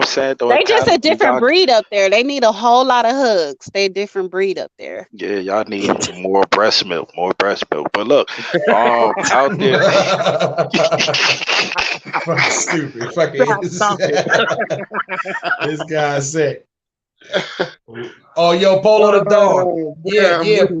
Yeah, Polo. When I didn't notice that I say coffee weird until I actually came out. Like, yeah, if you from the East Coast and you say that shit, the California people gonna die laugh at you. We say that. Yeah, we say that. Yeah, Polo, Jersey, New York niggas, we say that shit weird. East Coast niggas say that shit weird. I just found that out. How you say it? Say coffee. Coffee, nigga. I say it regular. But not them niggas. Yeah, we sound normal. That's it, same way. Yeah. Nah, not them niggas in California. Coffee. How you say it, Sheree? Sheree, how you say it, Sheree? They say coffee. Yeah, I'm saying they say that shit coffee. Yeah, they say it weird. But I mean, do y'all say soda pop or do y'all say pop like Midwestern? We say soda. We say soda. We don't say pop. Oh, y'all say soda. Pop. Okay, damn, everybody soda say it pop. different. That's how old is it. We don't say don't pop. come for me, Steve. Don't come for me, okay? Don't come for me, Steve. That was stats. That was the East Coast. We don't say that shit out there. We don't say soda pop. We don't say pop. We say soda. Hey, soda. Leave me alone, Gerber baby. Leave me alone. Okay, hold on. Hold on. I'm hella weak. Gerber baby though? Nah, that's Stats. She's talking about Stats. That's the youngin on the planet. That's why she called him the Gerber baby. Youngest one. Oh yeah, you are, because I'm 82, brother. But you know what though? I feel like Northern California, as far as urban culture goes, they get a bad rep for the pimps and all that type of stuff. But honestly, I look at niggas in Northern California like the first to do female empowerment, because they'll tell you like what you're good at, what you should focus at, and what you should go for. Like, you know, so it's not always the pimping thing. They'll really motivate you to go get your money. However it is, you should go get your money. Right. They just real money focused up there. They ain't it. I don't find it that they're focused on game banging. You know what I mean? Because you see Crips and Bloods running with each other in Northern California. So I don't feel like it's real game banger-ish up there. You know what it is, Sheree? I noticed too, like, and this is no diss to LA. See, LA, a lot of LA gang bangers, they have the wrong kind of mentality as far as to get money. That's why it doesn't surprise me that they never took on the gang color shit up there, because like, I'm not even gonna lie, like in New York, right? Crips was always taught to just stay low, make moves, and get money, especially when you outnumber 6-1 running around. So it's like it was rare for you to run into like a dirty Crip because Crips was always out there. You know, we wasn't out there really just riding around trying to just like cut up Bloods and shoot them up and all that shit. We was out there trying to get money. You see what I'm saying? You know, making sure we was out there eating and looking the right way. You see what I'm saying? And if the beef happened, then the beef just happened at the ordeal. To where it's like when I look at the Crips in LA, it's the exact opposite. Like the Crips in LA is the majority, but it's like I look at a lot of Pirus, a lot of the Bloods, and it's like, okay, we got a banger, we have to, but at the same time, we get our money. To where in New York, it's the opposite. New York, the Bloods is the difference. You'll catch a lot of, you know, like niggas is dusty and all that shit. You see what I'm saying? Bloods on $200 bills. Yeah, you see what I'm saying? But it's like in California, that's how the Crips is. Yeah, so you know that's why that's why East Coast, you know, especially particular New York Crips and like Jersey Crips, that's why they have that mentality like that too. We was always taught to just get money. That's why you don't hear a lot of Crip Rikers Island stories and all that shit, because you know that was never the ordeal. Literally, get money, bang when you got to kind of ordeal kind of shit. See what I'm saying? So, you know, it's just difference. That's why if you hear us talk, the Crips from the East Coast that's on the YouTube versus a lot of like the, you know, and that's not for everybody too. I'm not trying to like shit on a lot of the what's name, but if you can hear the difference in how it sound with, we talking about the real Crips with the exception of other, you know, with the one other nigga we ain't gonna mention, but we talking about the real niggas, the niggas who've been Crip more than 11 years. Us, you know, I just feel like in LA it's very trendy and it's very packs, right? Like running in a pack, thinking in a pack, all that shit in a pack, right? But in Oakland, they do their dirt on their own and they're hella violent. Think about it. Oakland, Northern California, just period. They got all the fucking serial killers. You think serial killers is only white? Go look at serialkiller.com and look at all the niggas up in Northern California. Like legit serial killers. Yeah, I'm for real. Them niggas up there are violent. They're not gangbangers. They will do you on their own. They don't need a crew. Miss 702, Miss 702, are you in Vegas? Hold up, we was no, I just moved from Vegas. She's in an undisclosed location right but now. But I ain't finna tell your ass where I am, Northern California. Yeah, serial killer ass nigga.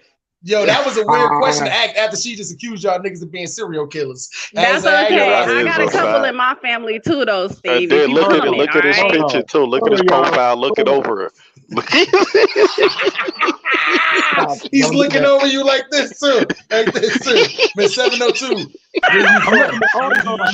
I'm just saying, it's real weird to me for someone to ask Northern California about gang culture, because them niggas is like solo niggas. If they have a problem, it's real personal and it's really gonna go down. Right. But Northern California is hold for different standards. You know, it's a lot of politics in Northern California because there's a lot of branch off gangs, you know, and that's the problem. And they move all through California. It's not only through Sacramento, then it's Stockton, there's Modesto, and you know, Fresno, and you know, the list goes on. You know what I'm saying? Like the shit is crazy how they branch off. And that's my point. Is like, how can you start somewhere and branch off somewhere else? And it starts from California. Where the fuck does Northern California start? Is Sacramento considered like the first like part of Northern California? It's the capital. It's the capital. But that's where I know like Albany is the capital of New York, but it don't start in Albany. So what I'm asking is like, is that like considered like the first part of what's considered the first town? And like, you know how Long Beach is considered the first town in LA? What's considered the first town in Northern California? Is it Sacramento? No, it's actually outside of that. It's Woodland when you're coming down I-5. What Woodland County? All right. You know what I mean? What's up with Stockton? Stockton is he. That's where I know a couple of people out there. Yeah, Stockton sounds like a white town, but that shit is the exact opposite. You know what I'm saying? Bruh, that shit's Stockton. Real. She's the opposite. It's real. I ain't even gonna speak up on that, but you know, you got your Asians and Cambodians out there going crazy. That's a fact. Oh, my man Austin, Texas said Bakersfield starts North Carolina, starts Northern California. No, Bakersfield is still part of South, like, because as soon as you get out of LA, you hit the small towns, then you hit Bakersfield, and then before you hit Bakersfield, when you get out of Bakersfield, there's little in betweens, but we don't count those. Oh, okay. Because he's speaking from I-5. You talking about a different freeway, brother. There's different freeways. Yeah. You got I-5, you got 80, you got 99. Like, which way you talking? Yeah, I don't know. That's why I asked that question too, because I don't like. I never even been to the Bay Area. I'm not even gonna lie. I've been to Sacramento before, but that's as far as like north as I've been. I haven't been to like San Francisco or Oakland. But you know, it's like I'm an eye opener. That'll be an eye opener. You know, it's real.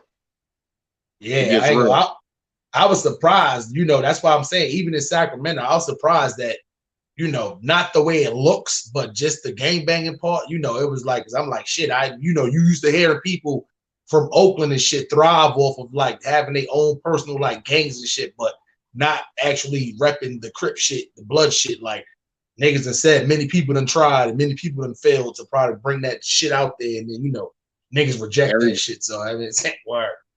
Everybody. But you know what you don't hear a lot about is about Northern California coming to LA and fucking up shit in LA.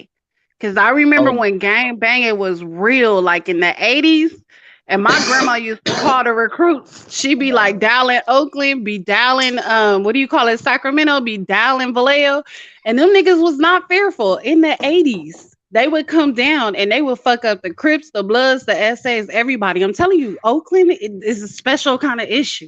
They got a special kind of problem. They don't have no fear. Snatch your shit breaking up. One more time.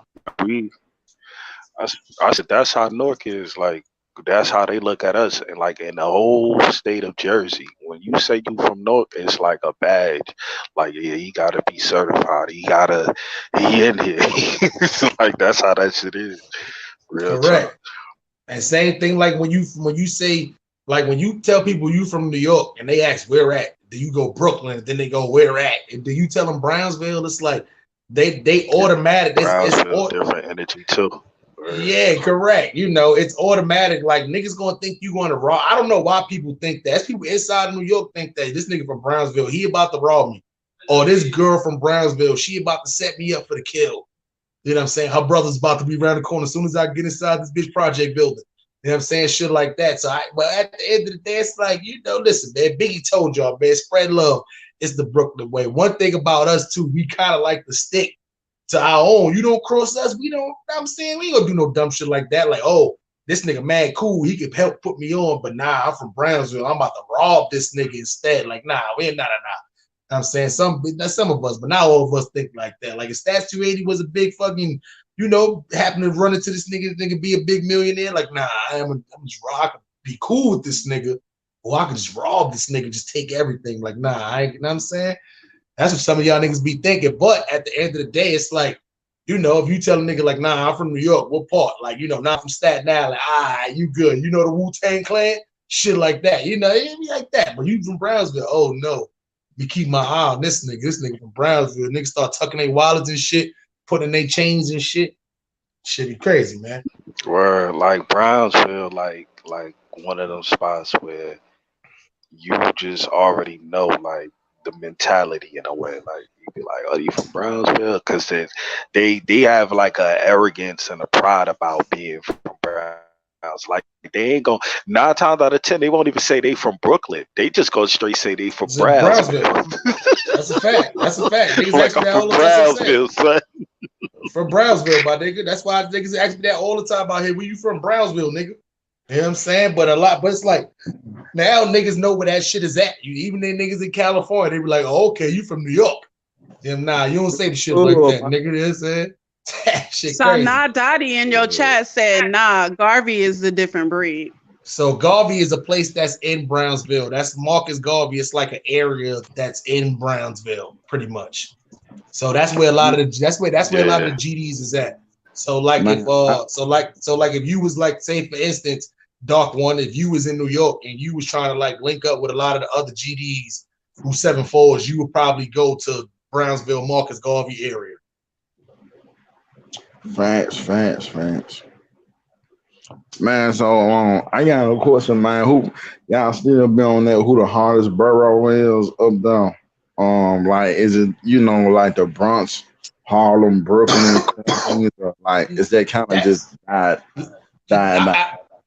You know what it is? I hate being the only New York nigga up here that answers this question because I'm biased, but from the majority, what people will probably tell you is too, borough-wise is split up between different ways, right? Like people always consider Staten Island like the worst borough as far as the least amount of crime and all that. People always consider Staten Island, as far as like that kind of borough. So when you think of those boroughs, you think of 4 places.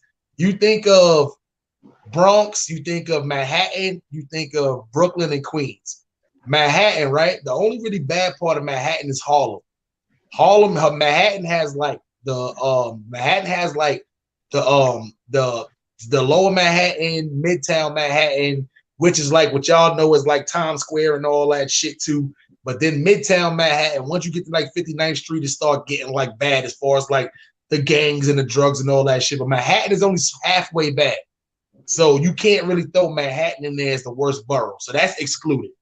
So now you got Brooklyn, Queens, and the Bronx. So the Bronx, right? The Bronx is known out of those boroughs for being the dirtiest borough. I'm not talking about the people. Bronx. Yeah, I'm not talking about the people. We talk some people may say the people. Some people may say the people. I'm not talking about the people. They got rats the size of dogs, man. Yeah, it's filthy out there. Like, basically, if you got money, you don't live in the Bronx. There is no good houses to buy in the Bronx. Like, you don't live in the Bronx. You see what I'm saying? So, Bronx is, so now we get down to Brooklyn and Queens. Queens is known for being the money-making borough. Queens is the money-making borough. It's like if you made money. I was just back gonna in the say 80s, it comes off as a place where like well-to-do Black people would live, right? That's a fact. When you make money and you live in those other boroughs, you move to Queens when you want to move out of those other boroughs. But at the end of the day, it's like Southside Jamaica, Queens is one of like probably the worst places to live inside of like New York City, period. But they got other places in Queens too. Springfield, Laurelton. It's a lot of Queens is a big ass borough. But at the end of the day, it's like Southside Jamaica, Queens. Money-wise is always known. Now, Brooklyn is the borough that's known for being the grimiest borough. We was the borough known to go to other boroughs to rob the other people in other boroughs. We won't rob niggas in Brooklyn, but we'll go to Harlem and rob niggas for Avorexes and take chains and all that. We'll go to Queens to go rob the drug dealers and the plugs and all that shit. We're not going to the Bronx to rob nobody because they doing worse than we doing. So that was stupid in the beginning. Staten Island is too far.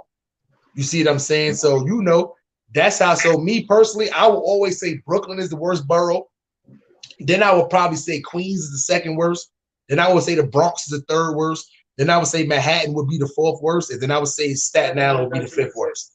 So I had to break it down like that too, because it's not like there's maybe 3 or 4 good spots in Brooklyn where you could live at and be like, okay, I got a little money, I'm gonna live here in Brooklyn. A lot of the white people now is moving into Brooklyn now, just for the thrill, the extravaganza of living in New York kind of shit. But the Bronx is like, like people in the Bronx get money. You got mad hustlers and all that in the Bronx, but it's like, you're not seeing the hustlers out there driving the crazy cars and wearing the big chains and like, nah, the Bronx is just, I don't know, it's too much hills out there. It's a little filthy out there. I don't know what it is, but as far as crime rate though, the Bronx is number 2 with crime rate though. But as far as like the worst boroughs though, yeah. But I got a question for y'all. So are y'all still holding on to y'all like traditionally minority communities now? Like, we barely holding on to South Central, Watts, all that shit. So are y'all still holding in there with Brooklyn and all that shit? Brooklyn gentrified as fuck. The only place gonna stay is the Bronx. White people is not moving to the Bronx. People with money is not moving to the Bronx. Brooklyn is gentrified like a motherfucker. Brooklyn, they knocking project buildings down in Brooklyn and all that shit and building like brownstones. And so Brooklyn is getting gentrified a lot. Queens has been like that. Queens has always been a nice place to move to because Queens got houses and Queens got project buildings. You're not going to find a lot of regular apartment buildings inside of Queens. Queens, you either living in a house or you living in the projects for the most part. You see what I'm saying? So to where Brooklyn, you either living in the projects or you living in the brownstone. You see what I'm saying? You will not go in Brooklyn and see a house sitting there with the green grass in a yard. You're not seeing that shit in Brooklyn at all. Queens, you can find that, but not in Brooklyn. You see what I'm saying? So, you know, it's just in Manhattan. If you want to live in Manhattan, if you in a lower part of Manhattan, you paying millions of dollars to live down there. But if you go anywhere 110th Avenue and up, you either live in an apartment building or you living in the projects. Ain't no damn houses. You ain't gonna find no green grass, no fence with a house inside of Harlem or the Bronx. In the Bronx, you live in a house, a project building, or you live in an apartment building. Or you living with the rats. Like, it's just filthy out there. You see what I'm saying? So, you know, it's just way different. But Brooklyn is getting gentrified because it's like that's like the middle of New York City, if you would call it. Queens is going towards Long Island. It's close to Brooklyn. Manhattan and the Bronx is more close to like going towards upstate if you was leaving New York. So Brooklyn is a place where you can go right across the bridge and still be right there in Manhattan to see like the attraction and all that shit. So that's why Brooklyn is kind of getting gentrified like that. White people been living in Times Square, Lower Manhattan, Midtown Manhattan. They really not living in Harlem. Like, they don't go past the Central Park. See what I'm saying? So anywhere past Central Park in Harlem, that becomes Harlem. That's where you start seeing all the black people and, you know, crackheads still running around and all that shit. See what I'm saying? But, you know, but if the whole Manhattan was like Harlem, getting the money too. Yeah, like Harlem is the second most getting money borough behind Queens. Like, it's Harlem, then it's Queens, then it's Brooklyn, then it's Staten Island, then the Bronx. You see what I'm saying? So yeah, no. Queen, what you mean? Queens is the most get money borough, then it's Harlem. Yeah, damn, excuse me, my girl from Queens, she just come out the room, she in there braiding hair, she come out the room defending Queens. Damn, I gave y'all number one. I said, let me tell you, tell your girlfriend the cutest rapper in the 90s was from Queens. Geronimo was so fine. Y'all probably don't even remember Geronimo. Sheree said the cutest rapper in the 90s came from Queens, Geronimo. You know who that is? I don't think he cute. She don't think he used to be with Nas and them. She used to be with Nas with him. Nah, she know who Geronimo is, the rapper. See what I'm saying? They had a lot of that was like Team Light Skin, my nigga.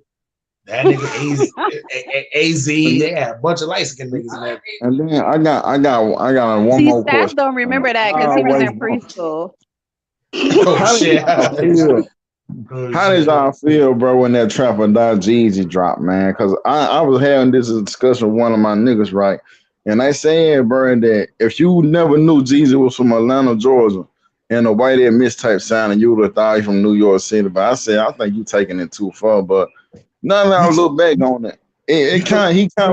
But I wanted to know, how did y'all feel when that Trap or Die dropped, though, man? You talking about the old Trap or Die? Yeah. Nah, that shit don't sound like New York. You know why people say that? Because Jeezy was the first. I ain't gonna say he was the first rapper because I think Scarface was the first rapper, but Jeezy was the first rapper from the South that was actually had people inside of they playing his music inside of their cars. When Jeezy was out, this was when having the box of 12s, the box of 15s with the horns, and you had the amps. That's when this was cracking. So you riding around and you playing that Trap or Die. You know what I'm saying? Listen, I was one of those people. I ain't even gonna lie. I burnt that CD out. I got so mad when that CD started skipping. I had to go get a whole nother one. I played that CD till it started skipping. I ain't even gonna lie, because every one of those beats on there and the ad-libs was crazy. You could hear that shit from down the block. So Jeezy did follow right behind. Yeah, they're right behind T.I. Then you had like Ludacris, them three, along with Scarface, and then like the 8-Ball MJGs and all that. Like, that's when that whole wave was just like crushing. Everybody kept saying, damn, the South is killing them right now. And that's why, because you had all these artists that they was playing that shit in New York. But I never felt like the South really killed, because I mean, like, niggas from New York was still going platinum. Like, I don't know what happened with that shit. Like, you know, I mean, but I mean, I Slim Thug too. Slim Thug already platinum hit. Yeah, man. You know. Yeah, but I them mean, niggas came a little bit afterwards. You talking about Slim Thug, the Boss, and Mike Jones and Yeah, Paul that was Wall. after. Yeah, that was a little bit. But even But is then, though, it? too, I always they be feeling like maybe I missed some shit, right? Like, is there anything that predates the Ghetto Boys as far as hip hop down south? Because the Ghetto nope, Boys to me is the first thing I know. it ain't. They was like the first ones, man. It was them and Okay. UGK too. But like, and 8 Ball, and yeah, Scarface. man. Yeah, Scarface. And you know, Boosie was doing this thing in the 90s too, but he just didn't get, you know, so. Yeah, But man, Boosie was like how Gilly the Kid was. Like people knew about them, but they didn't explode outside of certain areas like that. Like people from Philadelphia, New York, New Jersey, we knew about Gilly the Kid, but outside of that, a lot of people didn't know about Gilly the Kid even until he started doing these podcasts and stuff. So it was the same thing too, like with like with Scarface too. It was a lot of people that didn't even know Scarface or like Boosie was doing their thing for a while until like they actually. This is what I'm saying about when people start playing shit in New York over these radio. Hot 97, 105.1 was just 105.1 might have just been coming up. But Hot 97, once you got your shit played on there at a certain time too, they played that shit mad times, and then your shit would just explode to other places. Like even I came out here in early 2000s, you couldn't get no East Coast music or no down south music played on these radio stations out here on the West Coast. Now that's all you hear on that shit. But before, I was mad as a motherfucker coming out here listening to the radio. When I came out here, I couldn't get no down south shit, none of that shit. So when I'm riding around and I'm playing shit like like Jeezy Trap or Die and all that shit in like 2005, 2006, niggas is like, damn, what the fuck is he playing and all that shit? Because they wasn't playing that out here. They was listening to I feel maybe like that's true and that's false, right? I they feel was like listening to, we love those regions. Yeah, I was listening to I screw feel like music we out love here. those regions, but I feel like our radio stations in California are just so fucking commercial that we don't play the good stuff that everybody else do. Like when I moved down south, like y'all radio, y'all play good ass shit. But in California, I feel like they got the same 5 songs they play all day long. Yeah, Tell the that's truth, it. Smiley. I mean, The same 5 that's songs. it. The radio, it's terrible out here. It's bad because Shit, at least over and over and over. man, but before, I at least feel when I like used to this come, now. at least before when I used to come out here, I used to be able to hear like at least get some West Coast tunes, at least a West Coast kind of song. I don't care if it was an old Snoop song or old Ice Cube song. You don't even get that shit on these radio stations now out here. These motherfuckers is just playing whatever's current. You hearing The Weeknd and all that shit, and I'm saying stupid That's shit it. like that. Like, but radio has changed because it used to be black people running urban radio. Now there are no black people running urban radio. Yeah, but you gotta really see too. It's like it slowly but surely. Radio is becoming less and less important. That's why I'm telling people, y'all gotta start, especially up and coming rappers. Y'all gotta learn how to jump on this wave to where you can start uploading in your own music and stuff like that, getting your own LLCs and patenting your brands and all this stuff like that. Because this is how it's gonna start happening now. It's gonna start happening to where people is literally just gonna start playing music off of their phone inside of their cars. You see now, they less and less cars being made with CD players now, to where you can actually put up a CD, and you can't find a car now to where you can put a CD into. So now it's gonna start being like that soon, to where XM radio and all that stuff like that, satellite radio, this is gonna be the stuff because they're gonna get their stuff right off the internet. So now when you're gonna start getting these cars, it's like these little radio stations is gonna start drifting off. In New York, we used to have one time it was Hot 97, it was 105.1, they was new. Then you had 107.5, and you had 98.7 Kiss FM. 98.7 used to play all the oldies, all the new old hits. You can hear fucking, like Al Green and all that shit on there. 107.5 used to only play like R&B stuff. So say if they would play like a Fabulous and Lil Mo song, they would only play Lil Mo part. They wouldn't even play the Fabulous rap part. They would literally play R&B to it. 97.1 and 105.1 was the stations that would play like the rap stuff and play like, some R&B stuff. But you know what happens? 98.7 end up get them up out of there. They end up shutting that down. I'm talking about that radio station been in New York for years. You know what I'm saying? All the old heads remember that 98.7. I'm very happy and I'm very proud that you're becoming a person who's like an executive in music and urban music, right? Because I don't think a lot of people looking at it. It's so sad that almost everybody who's controlling urban culture right now is not even Black. You know what I'm saying? Right. And when you look at the West Coast, all of urban radio, let's just be honest, all of urban radio is being ran by Caucasian people, Asian people, Hispanic people. Hardly any Black people are controlling urban radio. And really, when you look at the whole culture, we're not in charge of our own shit no more. It was too many people that just needed money and they was taking the quick buck. So that's what happens is you got to realize people with money, all they do is figure out, try how to double that next money that they got, how to double the next check that they get. So what they do is too, if they not rappers, okay, rappers need money, they need budget to do this. Let me just employ this rappers. If I will employ anybody else, pay them a wage or have them do all the work. You got to realize people who own these businesses, the only work they doing is filling out the paperwork. They not building these places. They not going to work in these places every day. They literally doing the paperwork and using their money to pay for it. The workers is the people who is doing all the work, but he's sitting back reaping most of the benefits for it. So you got to realize in the rap game, it's the same thing too. Why not just do the work yourself and then reap all the benefits yourself?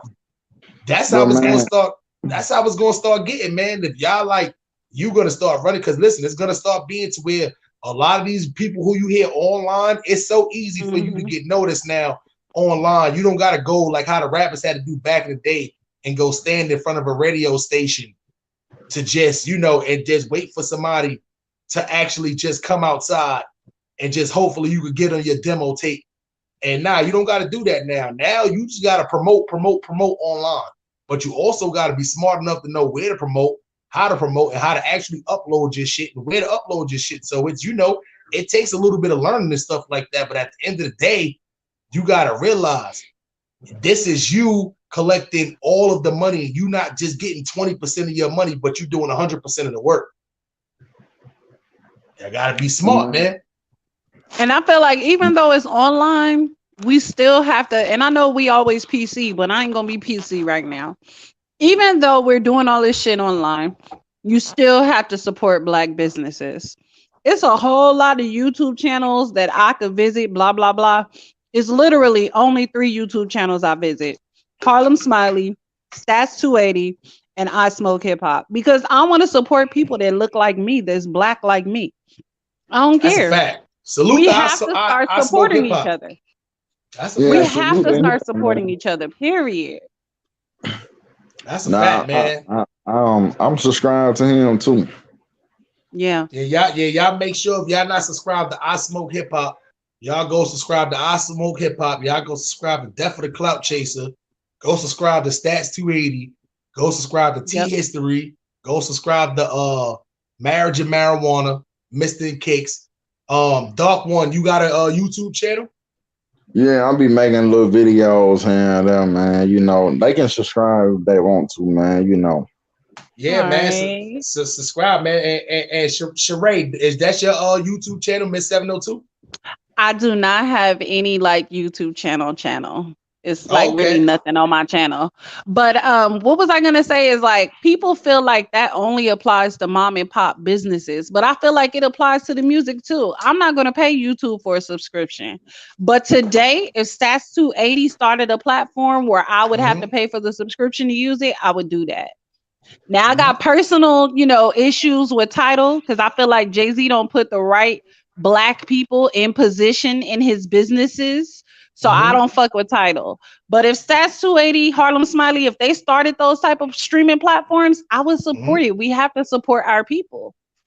Yeah, no, that's a fact though. And speaking of support, man, one thing I want y'all to do too, y'all go check out Gigi Broadway Productions, man. She is going live at 9:30 East Coast time, 6:30 West Coast time.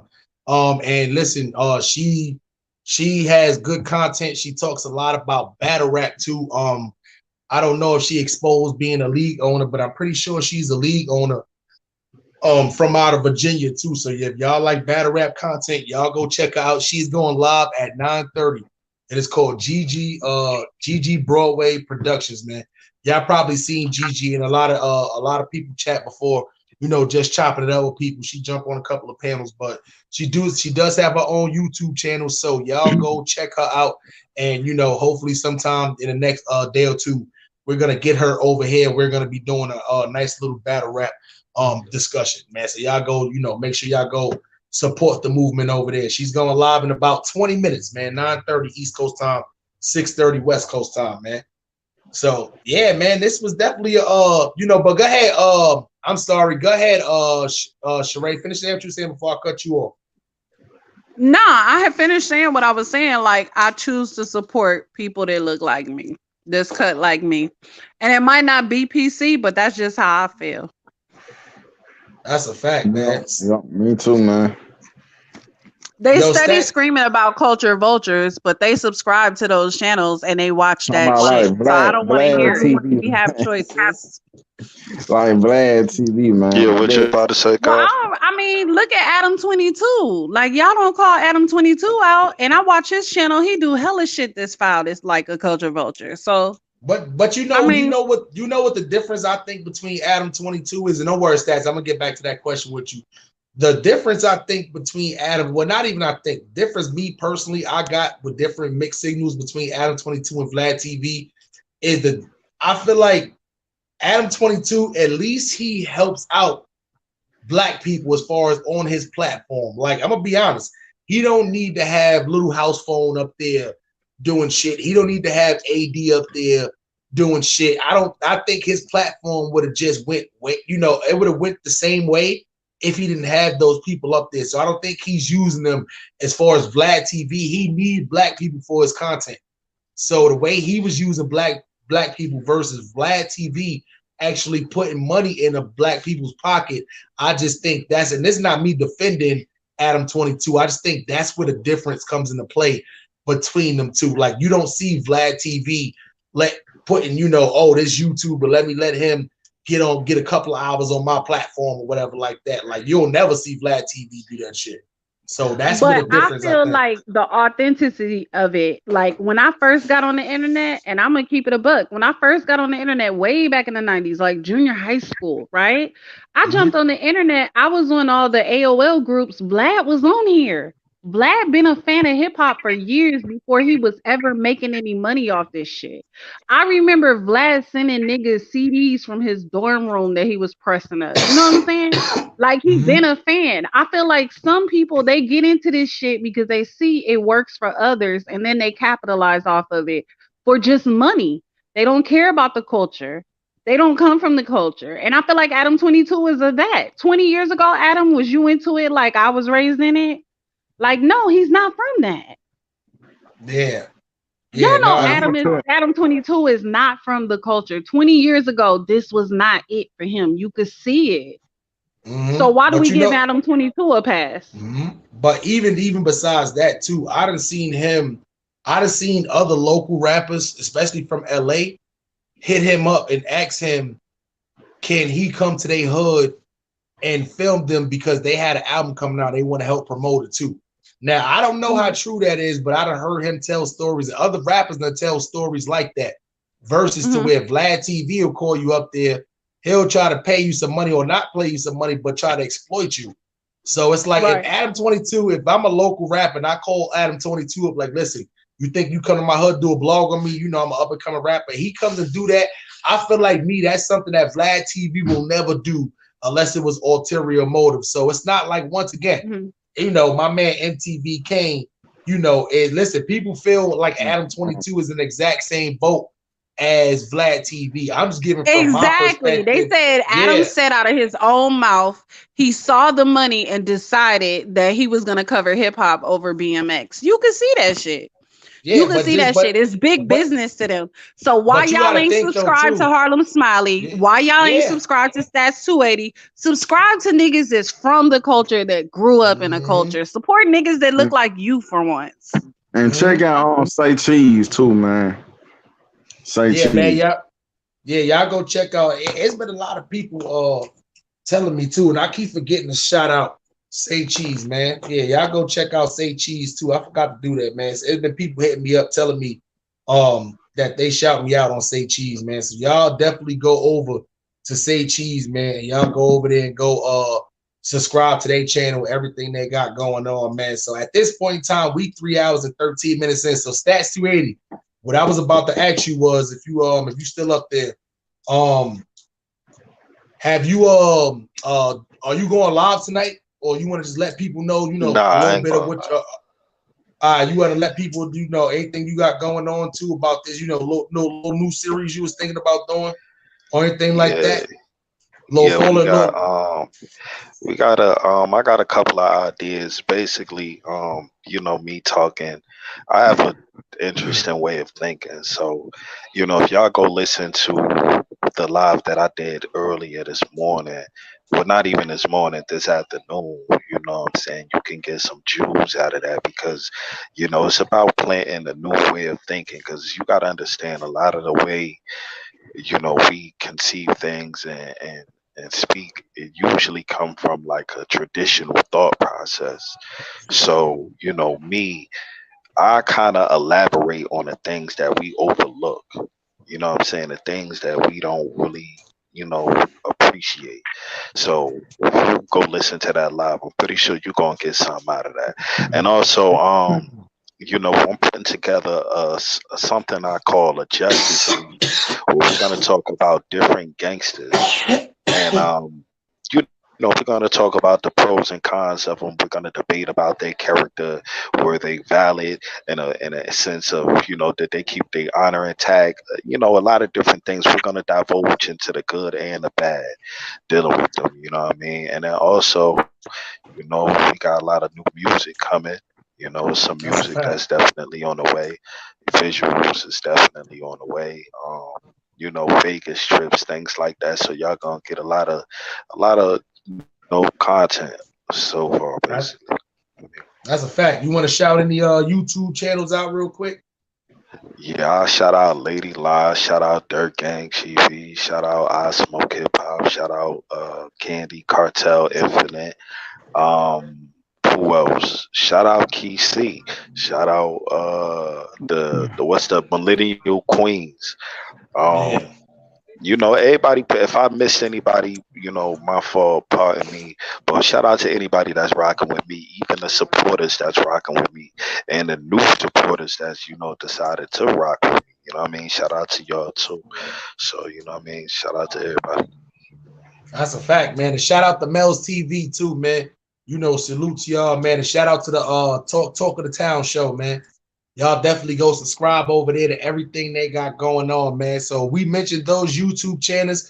Oh, excuse me, my man T History. Shout out my man T History too. So if we mention those YouTube channels, man, y'all go over there and subscribe to what they got flowing today, man, too. Listen, this is the one and only Dirt Gang TV here with the one and only Stats 280, man. Listen, you know how it goes, man. Listen, y'all only gonna get this good content out of here, man. That's it. So listen, man. When y'all listen, Dirt Gang Productions. Yo, Harlem Smiley. It's about that time. We want to see a movie. Work time. Yeah, man. You know how that go, man. Whenever you see that, man, you know how it go, man. So we ain't playing no movies today. But what I'm going to do is I'm going to play that outro on the outro for y'all on the outro tip. All that good stuff. This is your hall boy, Harlem Smiley, the one and only Dirt Gang TV, where we always rolling. Listen, man, you can't get this money when y'all in there sleep on the couch. Y'all know the slogan. Everybody out there doing something productive with their life, getting money. Y'all on the couch, sitting there broke, looking stupid in the face, waiting for your girl to come home from work so you can ask for $10 to go buy a bag of weed. Dumbass. Come on, man. Do better in life, man. Come on, man. Should one know how I'm smiling, man. You are now tuned into Bossman Tuck Beats.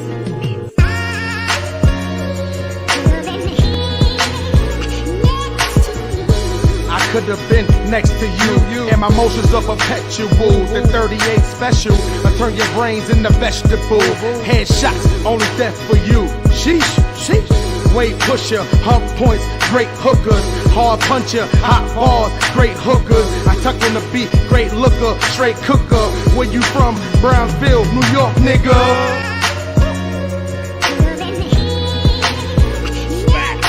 My older bitch look like she young, thick something.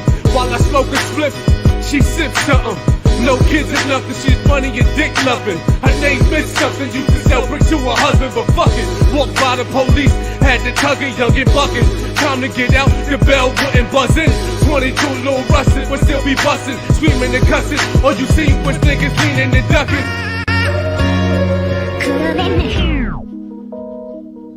Sheesh. What the fuck do we have here? Yikes. It's Curry Low, and we back, nigga. My young boy, 30's boy, and we strapped, nigga. What's crack? Let's go. Yeah, I ain't ready for this one. Hey, yo, Tuck. Fuck K.O. Tashi. Yo, man, work time. Lost the nation. Listen, it's the C to the R-I. Leave a nigga R-I. P, so I'm a G, so when I creep, nigga, on I. The hottest shit that y'all niggas seen since the sonar. A once in every 10-year average, just like the solar. Eclipse your boy, Loki, focus on the next flip. And niggas wonder how I get bread. Take your pick, whether it's fucking with the bricks, so I'm switching up shifts. The way I switch up my bitch, that's how I switch up my kicks. But you can catch me in the Ville, nigga, putting in work. Dipping from the D's, niggas on my back like a shirt. A hot boy in the shit, but my name ain't twerk. But you can catch me in New Jersey dubs, selling that twerk for sure. It's a no swag rap era. We should take it back, no snapback era. Do rag, fitted cap, backpack era. No mumble rap or this fake trap rap era. Listen, this a no swag rap era. We should take it back, no snapback era. Do rag, fitted cap, backpack era. No mumble rap or this fake trap rap era. Yo, hey yo, in the booth, right to the pin break, squeeze the 40, shoot to the pin break, lyrical exercise, rappers better get in shape, schooling you rappers for what my pen state, never been to war, you wasn't Call of Duty, only time you play with guns is playing Call of Duty, I'm the shit, you shit, they used to call you duty, you remind me of a Kim K pick, you all booty, roll a